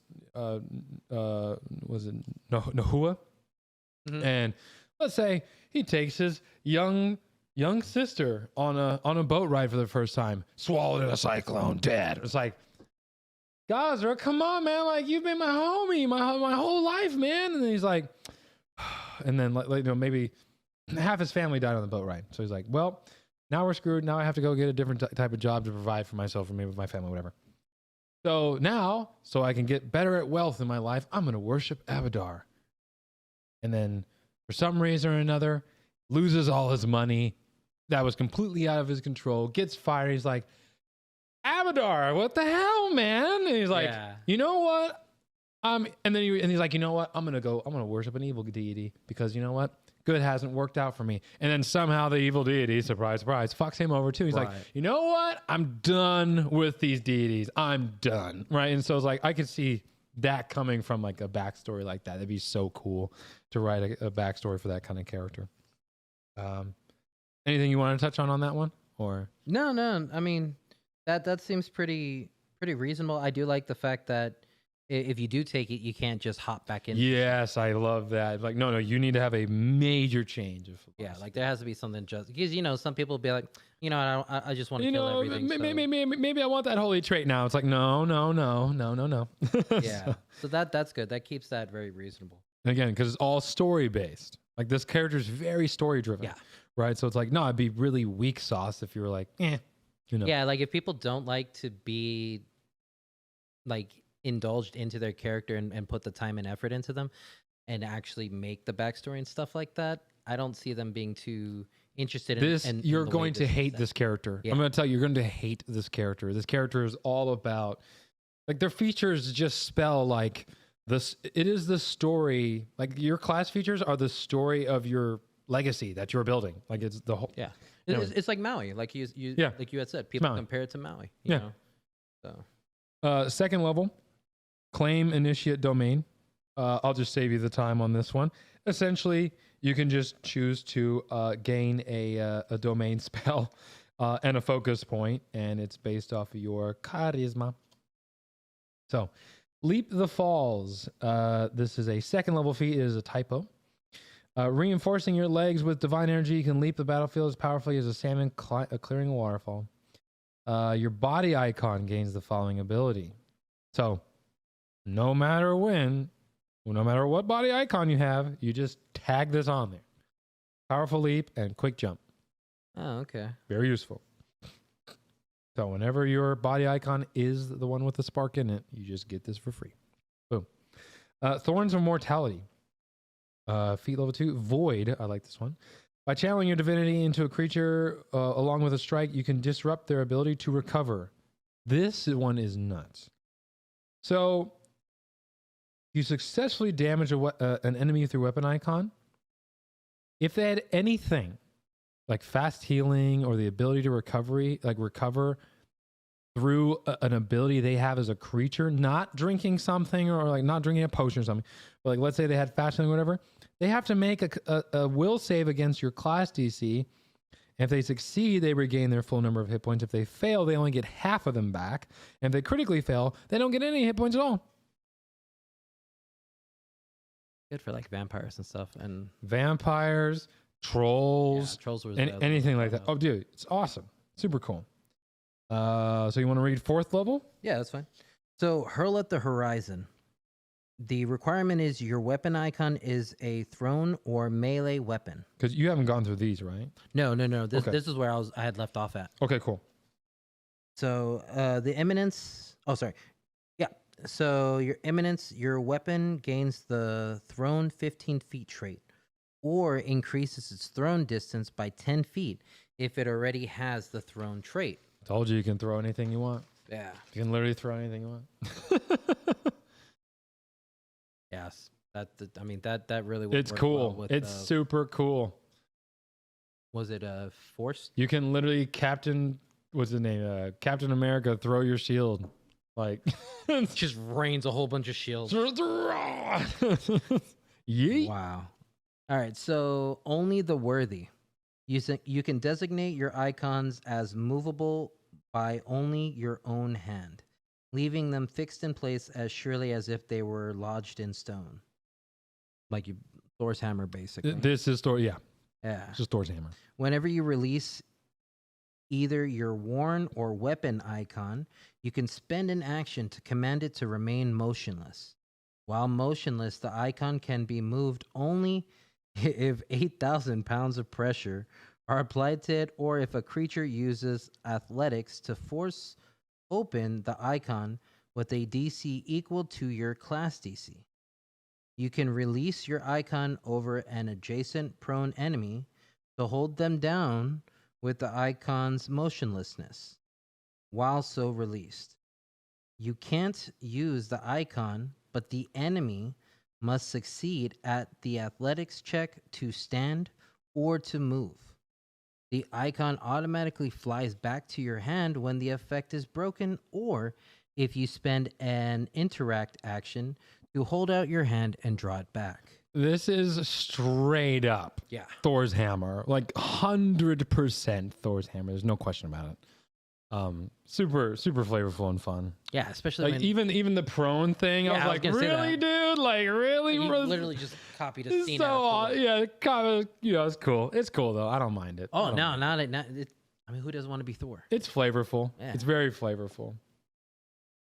So the next one is Through the Needle's Eye. The requirement is your weapon icon is a ranged weapon. Your shot flies with the perfection your will demands. Transcend, blinding of the needle. It is 2 actions. Make a strike with your weapon icon. If that strike is successful, the target must succeed at a fortitude save against your class DC or become blinded for 1 round or until they use an interact action to clear the blood from their vision. Love that one. It's different because again the ranged weapon exemplar is going to be a very niche build, very niche. So it's good to see that they give it a little love. Yeah, no, I don't think that's bad at all. Especially if you're the first one up and you've got your whole team coming up right after you. Yeah. So. Oh yeah. So 6th level, we got Motionless Cutter. Requirements: your weapon icon is a melee weapon that deals slashing damage. Your weapon is so sharp that even an insect alighting upon its motionless blade would be severed. The weapon icon gains the following ability. So this is your Kamui ability right here. Transcending, severing 4 dragonfly wings.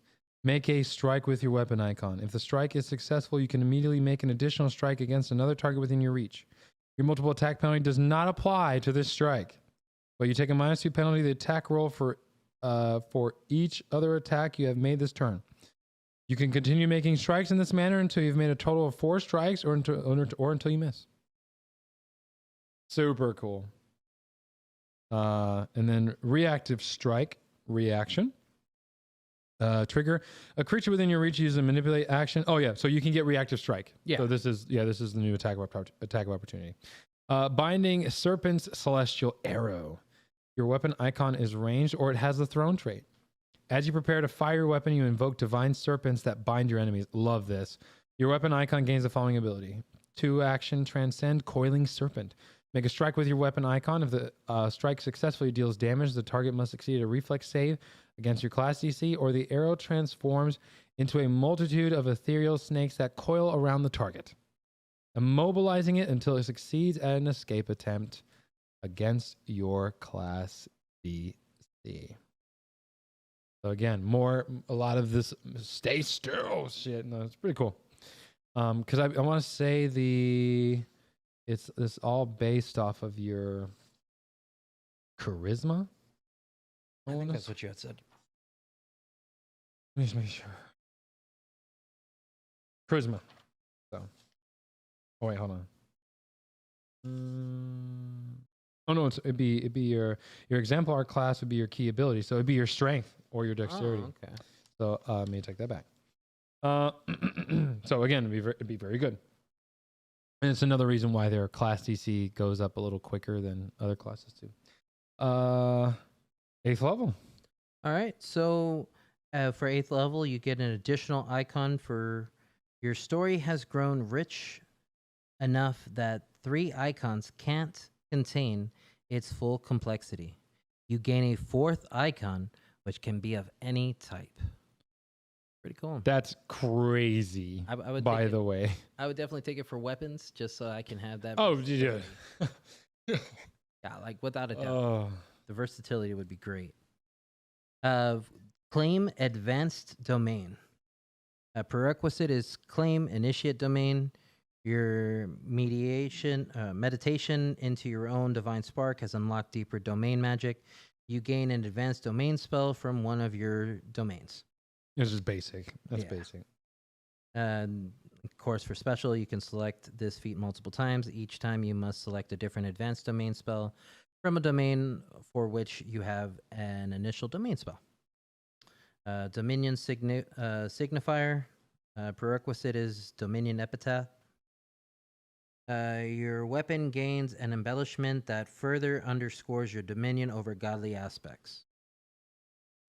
You gain the signifier associated with your Dominion epithet below, which expends the types of damage you can substitute spirit damage for, and what trait replaces the spirit trait. And then you have the 4 from before that we discussed, which is Bone of the Bones of the Earth, Restless at the Tide. Oh, it changes them, doesn't it? Yeah, so it adds it. So Born of the Bones of the Earth gave you that bludgeoning stone damage. You now add fire. So you could be spirit, bludgeoning, or fire. If it's Restless of the Tide, instead of just being I'll go back. That was that's too far back. That was spirit, acid, and water. Is it? Yeah, is it water? Yeah, it's instead of it being water like it was before, it would be acid. Yeah, yeah. So yeah, you can see. Yeah, yeah. Okay. And then Peerless into Heaven, you can add void damage, which is just the old negative. And then Whose Cry is Thunder, you can add sonic instead of electricity. That's cool. That's cool. Super cool. Especially if you're having a hard time deciding between the two, now you don't have to. Yep. Yeah. Or if you hey, I just want to expand and have a third option. Yeah. You have a spirit, blank, blank. Because again, you. Oh, so hold on. So if I understand this right, then, or if I'm understanding, so say I did Born of the Bones of the Earth, but I now want to do Peerless Under Heaven. So now I have fire, spirit, and void. No. Okay. So when you choose those Dominion epithets, you choose one of the 4. Okay. So then it would just expand that one that you chose. Gotcha. Okay. So 10. That's crazy. Oh no, that'd be broken. Yeah. 10th level, Fish from the Fall's Edge reaction. Trigger a living creature within 30 feet would die. Oh, no. Frequency once per day. Seeing your ally fall, you let out a cry, sending a divine spark to them temporarily to keep them from tumbling down the river of souls. You prevent the triggering creature from dying and restore 5d8 hit points to them. The ally is reinvigorated by the touch of your divine power, gaining a +1 stats bonus to their saving throws and AC for 1 round. Your divine spark remains with your ally, preventing you from gaining any of your icon's imminence effects until the start of your next turn when it returns to an icon of your choice. So for this part, would that work on Shelly? Like if I was, because it's talking about divine, and it would still work, right? Yeah, it says restores 5d8 hit points. Does it have vitality? No, I don't see any. It does. It's is it healing and vitality. Darn. Nope. Wouldn't work. Sorry, Shelly. Good to cover. Sorry, bitch. You did. Yeah, you did, bitch. Journey of the Sky Chariot. Love this. Small wings, flaming wheels, or another signifier of light sprout from your worn icon. As it gains the power to lift you from the ground, you gain the following imminence effect. You just gain a fly speed of 20 feet when you have your worn icon. Your worn icon has your spark in it, you just gain a fly speed of 20 feet. I mean, fuck it. So if you have the worn icon and your eminence is on that, if you switch, you just fall? You just fall. Oh, okay. So I would be the type that would drop myself 20 feet from the air without realizing. I forgot. I'm all like, oh, I switch it to my weapon. I'm going to do some damage. I'm just falling. Yeah. Well, and the thing is, too, most of the time they write in if you were in the air, you gracefully fall, go to the ground. They did. This is the one where they didn't add that in there. So I'm like, ooh, you just fall. That sucks. Mated birds and paired flight. This thing is badass. So prerequisites, you have 2 weapon icons, and both weapon icons have the throne trait. That includes if you have the split thing, so that will work too. Imminence, as long as you hold one icon, the other will return to find its partner. Both icons gain the effects of the returning rune. Transcend, rejoin in flight, 2 actions. You throw your weapon icons to either side of a creature, and they seek each other out, converging on the target. Make 2 thrown strikes against a target within the first range income of every weapon icons, each at your current multiple attack penalty. The target is flanked for both attacks, typically making it off guard against the attacks.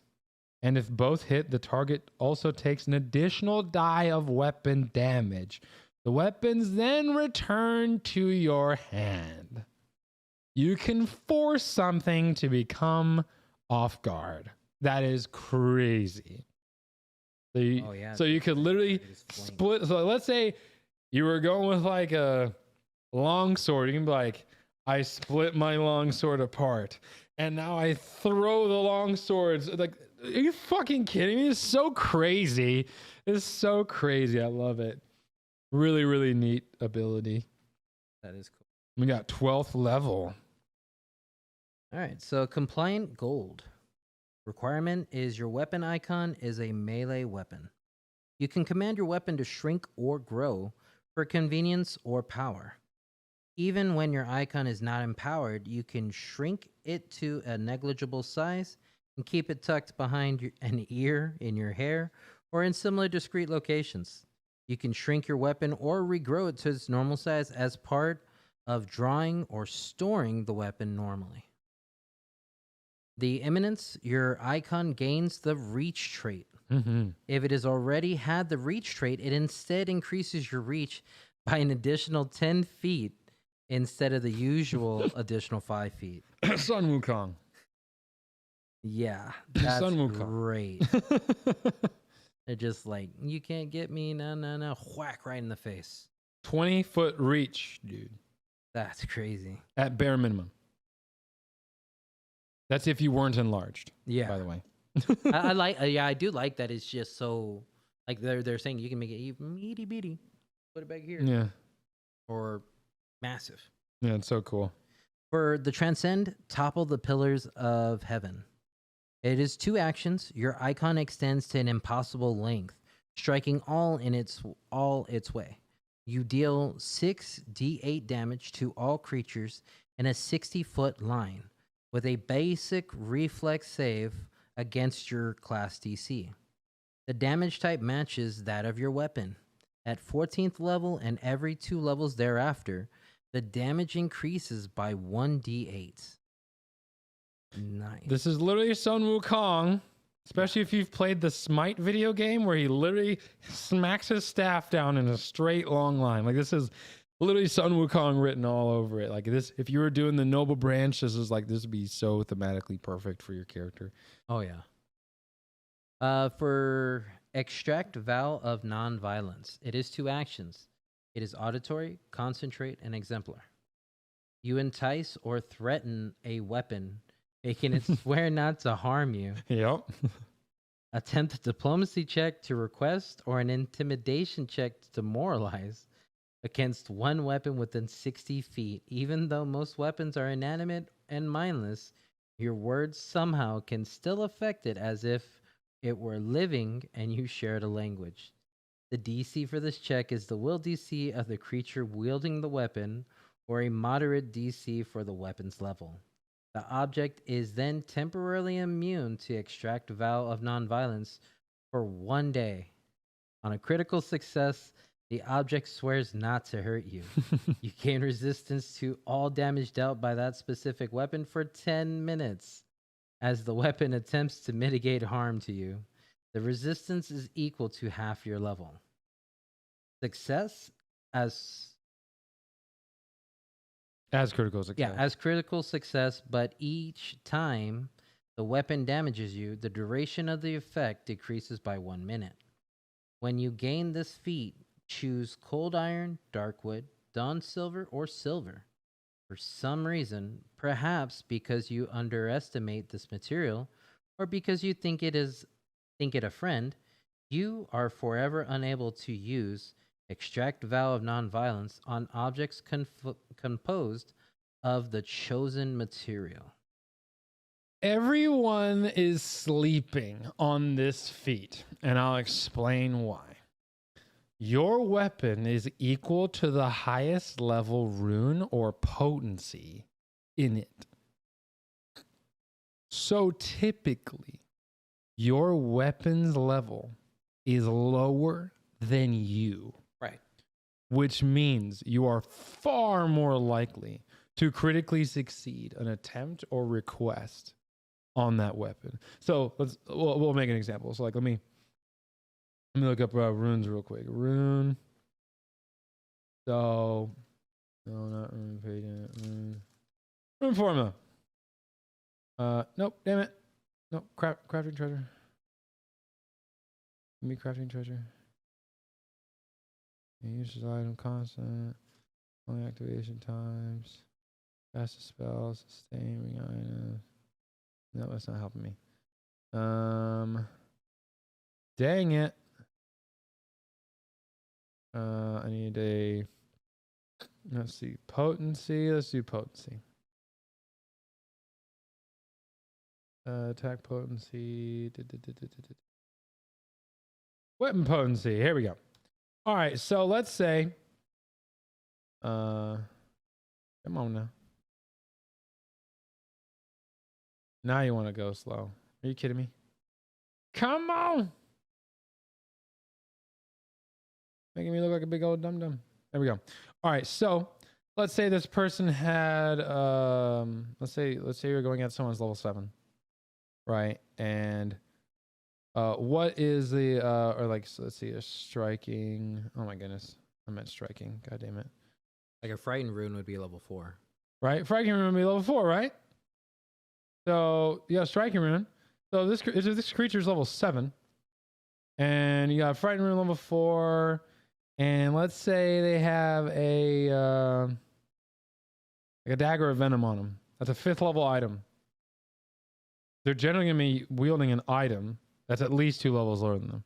Mm-hmm. So again, if you're level 7 going against that person, or even if they're level 7 and you're level 5, you're making a check against something that's your level instead of at their level.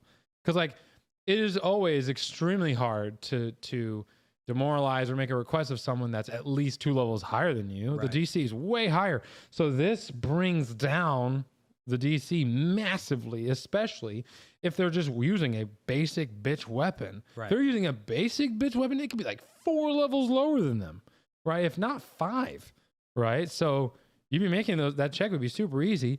And then whether the wielder likes it or not, the weapon is physically fighting against them to strike you. That's super cool. It's strange because it's like, huh? Like what kind of, like who came up with this feat? It is strange, but it is very powerful. So yeah, I could see that. And especially if the creature wielding it is not like a very intelligent kind, it's just going to keep trying to use that same weapon. Yeah, absolutely. And it's not going to do anything. Yep. So Warped by Rage. For Warped by Rage, it is Exemplar and Morph. Your rage courses through your body, transforming you into a beast of battle. Your body icon gains the following ability. For Eminence, you gain the effects of a 4th rank Enlarge. Huge. For Transcend, you get Spasm of the Berserker. It is 1 action, it is Morph. Your body warps beyond recognition into a powerful one-eyed form. You remain under the effects of Enlarge and also gain the effects of a 6th rank Moon Frenzy until the end of your next turn, except that you can't attempt to end the effect early. So I'll go and read out Moon Frenzy for those unaware. 6th rank Moon Frenzy, temporary hit points 10, silver weakness 10, and the damage dealt increases to 3 dice. So plus 10 status bonus to your speed. You gain Vicious Fangs and Claws on armed attacks. So it'd be 3d8 piercing damage. Claws deal 2d6 slashing damage. Agile Finesse. The target's user highest weapon under attack. Oh yeah, so if you have weapon specialization or gray weapon specialization, you also add that. On a critical hit with one of these attacks, the creature struck also takes 1d4 persistent bleed damage. You could, like I said, the rest of it is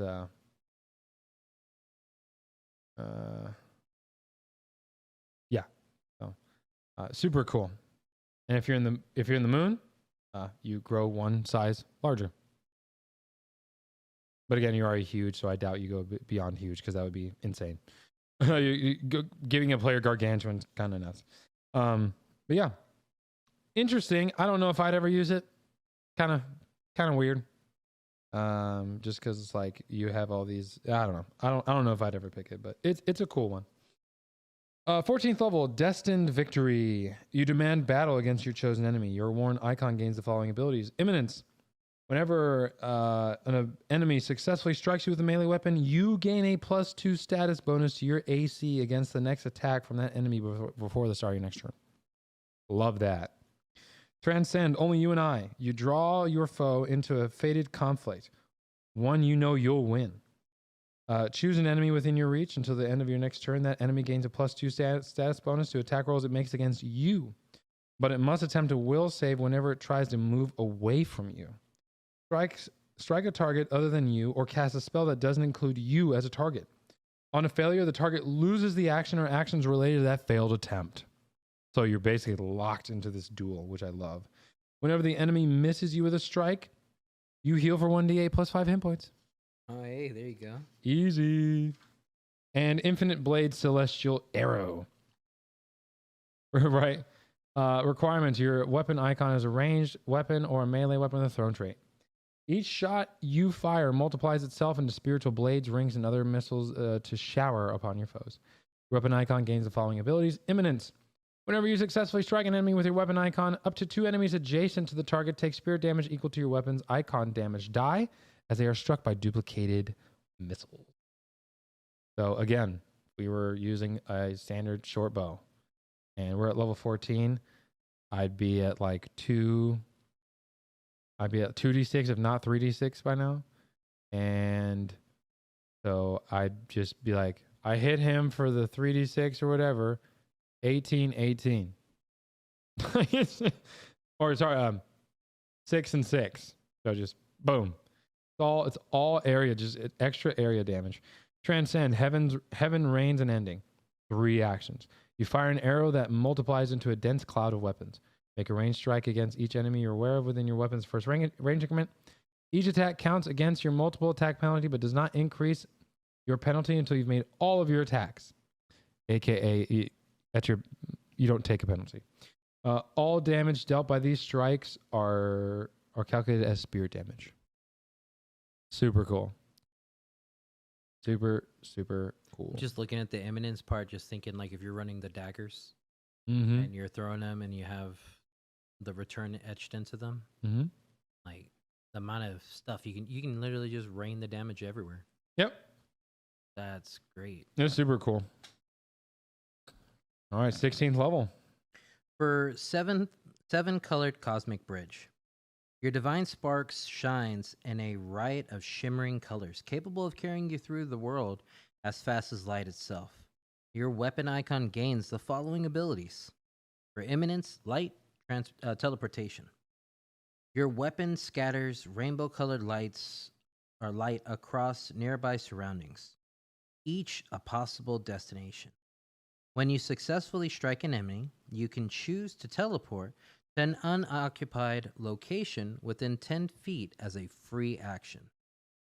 For Transcend, you get fleeting arc through heaven and earth. It is light, spirit, teleportation, transcendence. It is 3 actions. You swing your weapon in a wide arc, releasing a blazing rainbow that deals 8d6 spirit damage and 8d6 damage of the same type as your weapon to all enemies in a 60-foot cone. Massive. With a basic fortitude save against your class DC. As the rainbow ripples out, you use it as a bridge to teleport to any location within the effects area. That's 60-foot cone for 1. The amount of damage for 2. Mm-hmm. And then the mobility is great. Like, yeah, it's 3 actions, but I mean, you're covering everything you would need to do in those 3 actions anyways. Yep. Yeah, you get to move and deal decent damage. Not the greatest damage you could deal at that level, but decent damage. And massive AoE and teleportation. Yeah, that's pretty versatile. Strike, River, Seas, Winds. Frequency is once per hour. Through sheer physical force, you can wrestle a river, snare the winds, punch a hole in the molten center of the earth, or create other weather disturbances via nothing but your own strength. You can create each of the following spell effects, but you can't create effects more than once per hour, and you can't perform a given effect more than once per day. The 4th rank is Hydraulic Torrent, 5th rank Control Water, 6th rank Howling Blizzard, 7th rank Volcanic Eruption, 8th rank is Punishing Winds. Creating the effects require the same type and number of actions as casting the spell, and they use the higher of your class DC or spell DC when appropriate. Because you are creating these effects with your godly might, rather than casting a spell, they can't be dispelled or countered. That's so wild. Great. So wild. Because that would frustrate me to be like, oh, this is a great time. I'm going to go ahead and use it. Countered. Dispel. And you're like, oh my God. Yeah, I would get livid. So what's crazy too is you could cast that in an anti-magic zone. Oh. You could literally cast that in an anti-magic zone, which is so crazy. But anyway, 18th level, Eternity Incinerating Blaze. This is the craziest shit ever. The blaze of your divine spark is hot enough that it burns in not just the present, but the past and future as well. Your weapon icon gains the following abilities: Imminence, Spirit, Void. Your weapon burns away at the target's future. On a successful critical hit with the weapon, your target becomes doomed 1 or increases its doom condition by 1. If the target's maximum dying value is reduced to 0 by this ability, it immediately dies in a flash of spiritual fire that body reduces its body to ash. Now, a lot of people say, man, I don't track no fucking doomed 1 or dying conditions of the enemy NPCs. It's like, okay, you don't have to, but if you can count to 4 or 5, you can. So, because unless a creature states differently, if it reaches doomed 4, it dies. Doomed 4. Yeah, because what doomed does is minus the maximum dying condition needed to die. Okay. So if the default's 4, you're doomed 1, doomed 2, doomed 3, doomed 4, and if you're doomed 5, you just instantly die. No save, no nothing. So that would apply to anything they're fighting. So if they crit it somehow 5 times within the fight, it dead. No save. It's just dead. Now, granted, you have to crit it. Mm-hmm. So again, most rounds being anywhere from 7 to 9 rounds. But that's a passive effect. Like, you don't passive. have to cast anything. That's You just get a crit. passive. Yeah, as long as your divine spark is in your weapon and you crit with it, like doomed 1, write it down. That's so crazy. Transcend, burnout time. Spirit transcendence void. 2 actions. An impossible amount of energy blazes in a sphere above you before compressing itself into your weapon. Strike 1 creature. The strike deals an additional 3d8 spirit damage and 3d8 void damage. If the creature is reduced to 0 hit points, it is immediately killed. Not in the present, but in the recent past. This temporal destruction erases the consequences of their recent actions. If a creature died within the last round as a result of the incinerated target's actions, that creature is returned to life with 5d8 hit points at the location it died, and its death is retroactively undone. Dude, that's huge. That's crazy good. If an ally dies, I'm running and just full sending that. So, baby, you understand that? No. No? Okay, you're fine. That one is, I guarantee everyone's picking that one. Oh, yeah. That one is so cool. Because honestly, the alternative, it's good, but meh. Sunwrecker, your weapon is capable of striking out any light in the sky. Your weapon icon gains the following abilities: Imminence darkness on a successful critical hit with the weapon. It gets second rank darkness, effect centered on the target of the attack. Meh. Transcend, break the sun's legs, cold darkness. You make a slashing motion over the brightest source of light. Whether it's a torch or the sun in the sky, a gash appears over the light source visible to all and devours the light. The entire area within a 120-foot burst around you takes the effects of 9th rank darkness spell for 1 minute. The stolen light is channeled into your eyes and you gain greater dark vision for the duration of the effect. My only issue with this is so many creatures at this level, at level 18, are going to have greater dark vision anyway. Right. I'm sorry. Especially if you're fighting like beasts and shit. It's like, nah, this is... Or like fiends or demons, like, you know, fiends are all like, Yeah, which is more common in the higher levels. yeah, it's like, meh. Unfortunately, again, everyone's taking Eternity Incinerating Blaze. Like, that is the most crazy shit. I can't see a reason why you wouldn't want that. Yeah, it's so wild. I'll go ahead and do 20th just to wrap things up here. Okay. 20th level, Cutting Without Blade. While tales of your divine icons have spread far and wide, you realize that they are all manifestations of your soul. The object itself is unnecessary. Your icons disintegrate into golden light. You can place your divine spark into any object in your possession, even a non-threatening object like a single strand of grass, to transform it into a fully functional copy of your icon made out of pure divine radiance. You can do this as a free action immediately before or after striking with or otherwise using the icon. And last but not least, don't know why anyone would take that when you have this final option here. A place beyond mortality. Prerequisites: claim advanced domain. So you have to be into the domain casting stuff. So again, there is that. Frequency once per day. Requirements: you have at least one focus point left in your focus pool. Your domain is not just a representation of your power, but your divine essence is the potential immortality that essence represents. You cease aging.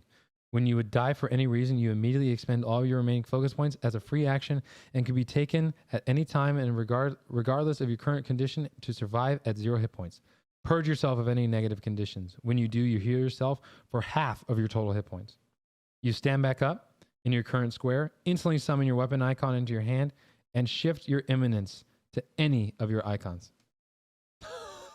It's like a phoenix rising from the ashes. Phoenix, yeah, like Phoenix down. Phoenix down. Yeah, like, yeah. You get up. I didn't go down. What was that? Oh, hey, guys, what happened? What happened? See, Dude, he smacked the fuck out of you, bro. So, I got health. It was just, 'tis a flesh wound. It's a flesh wound. Right, so. But yeah, that is, because I said it is already, perfect. It is 11 on the dot. That's exactly what I wanted to do. Let's go. Hype 4 hours exactly on the money. With breaks and stuff. Fantastic. Sam, thanks for joining me tonight. I hope you had a good time. Oh, yeah, it was great. Learn about because I know you didn't know too much about the Exemplars class feats and stuff, so it was cool. Yeah, no, that was great. I still say Exemplars for me, it would take priority over an Animist. Nothing against them, but I marshal through. Oh, you're a marshal through and through. No, that's no surprise. Like, yeah. And I would love to dress up as, what's his name now? Oh, Maui. Yeah, Nahoa. I can dress as him like for Halloween. I look very similar to him. Oh, come on. Just gotta lose some more weight. No, thanks for joining. Thanks for joining me today. Thanks for joining or thanks for watching this in the future if you're watching this as a VOD. And we'll see you in the next one. Sure. Take it easy.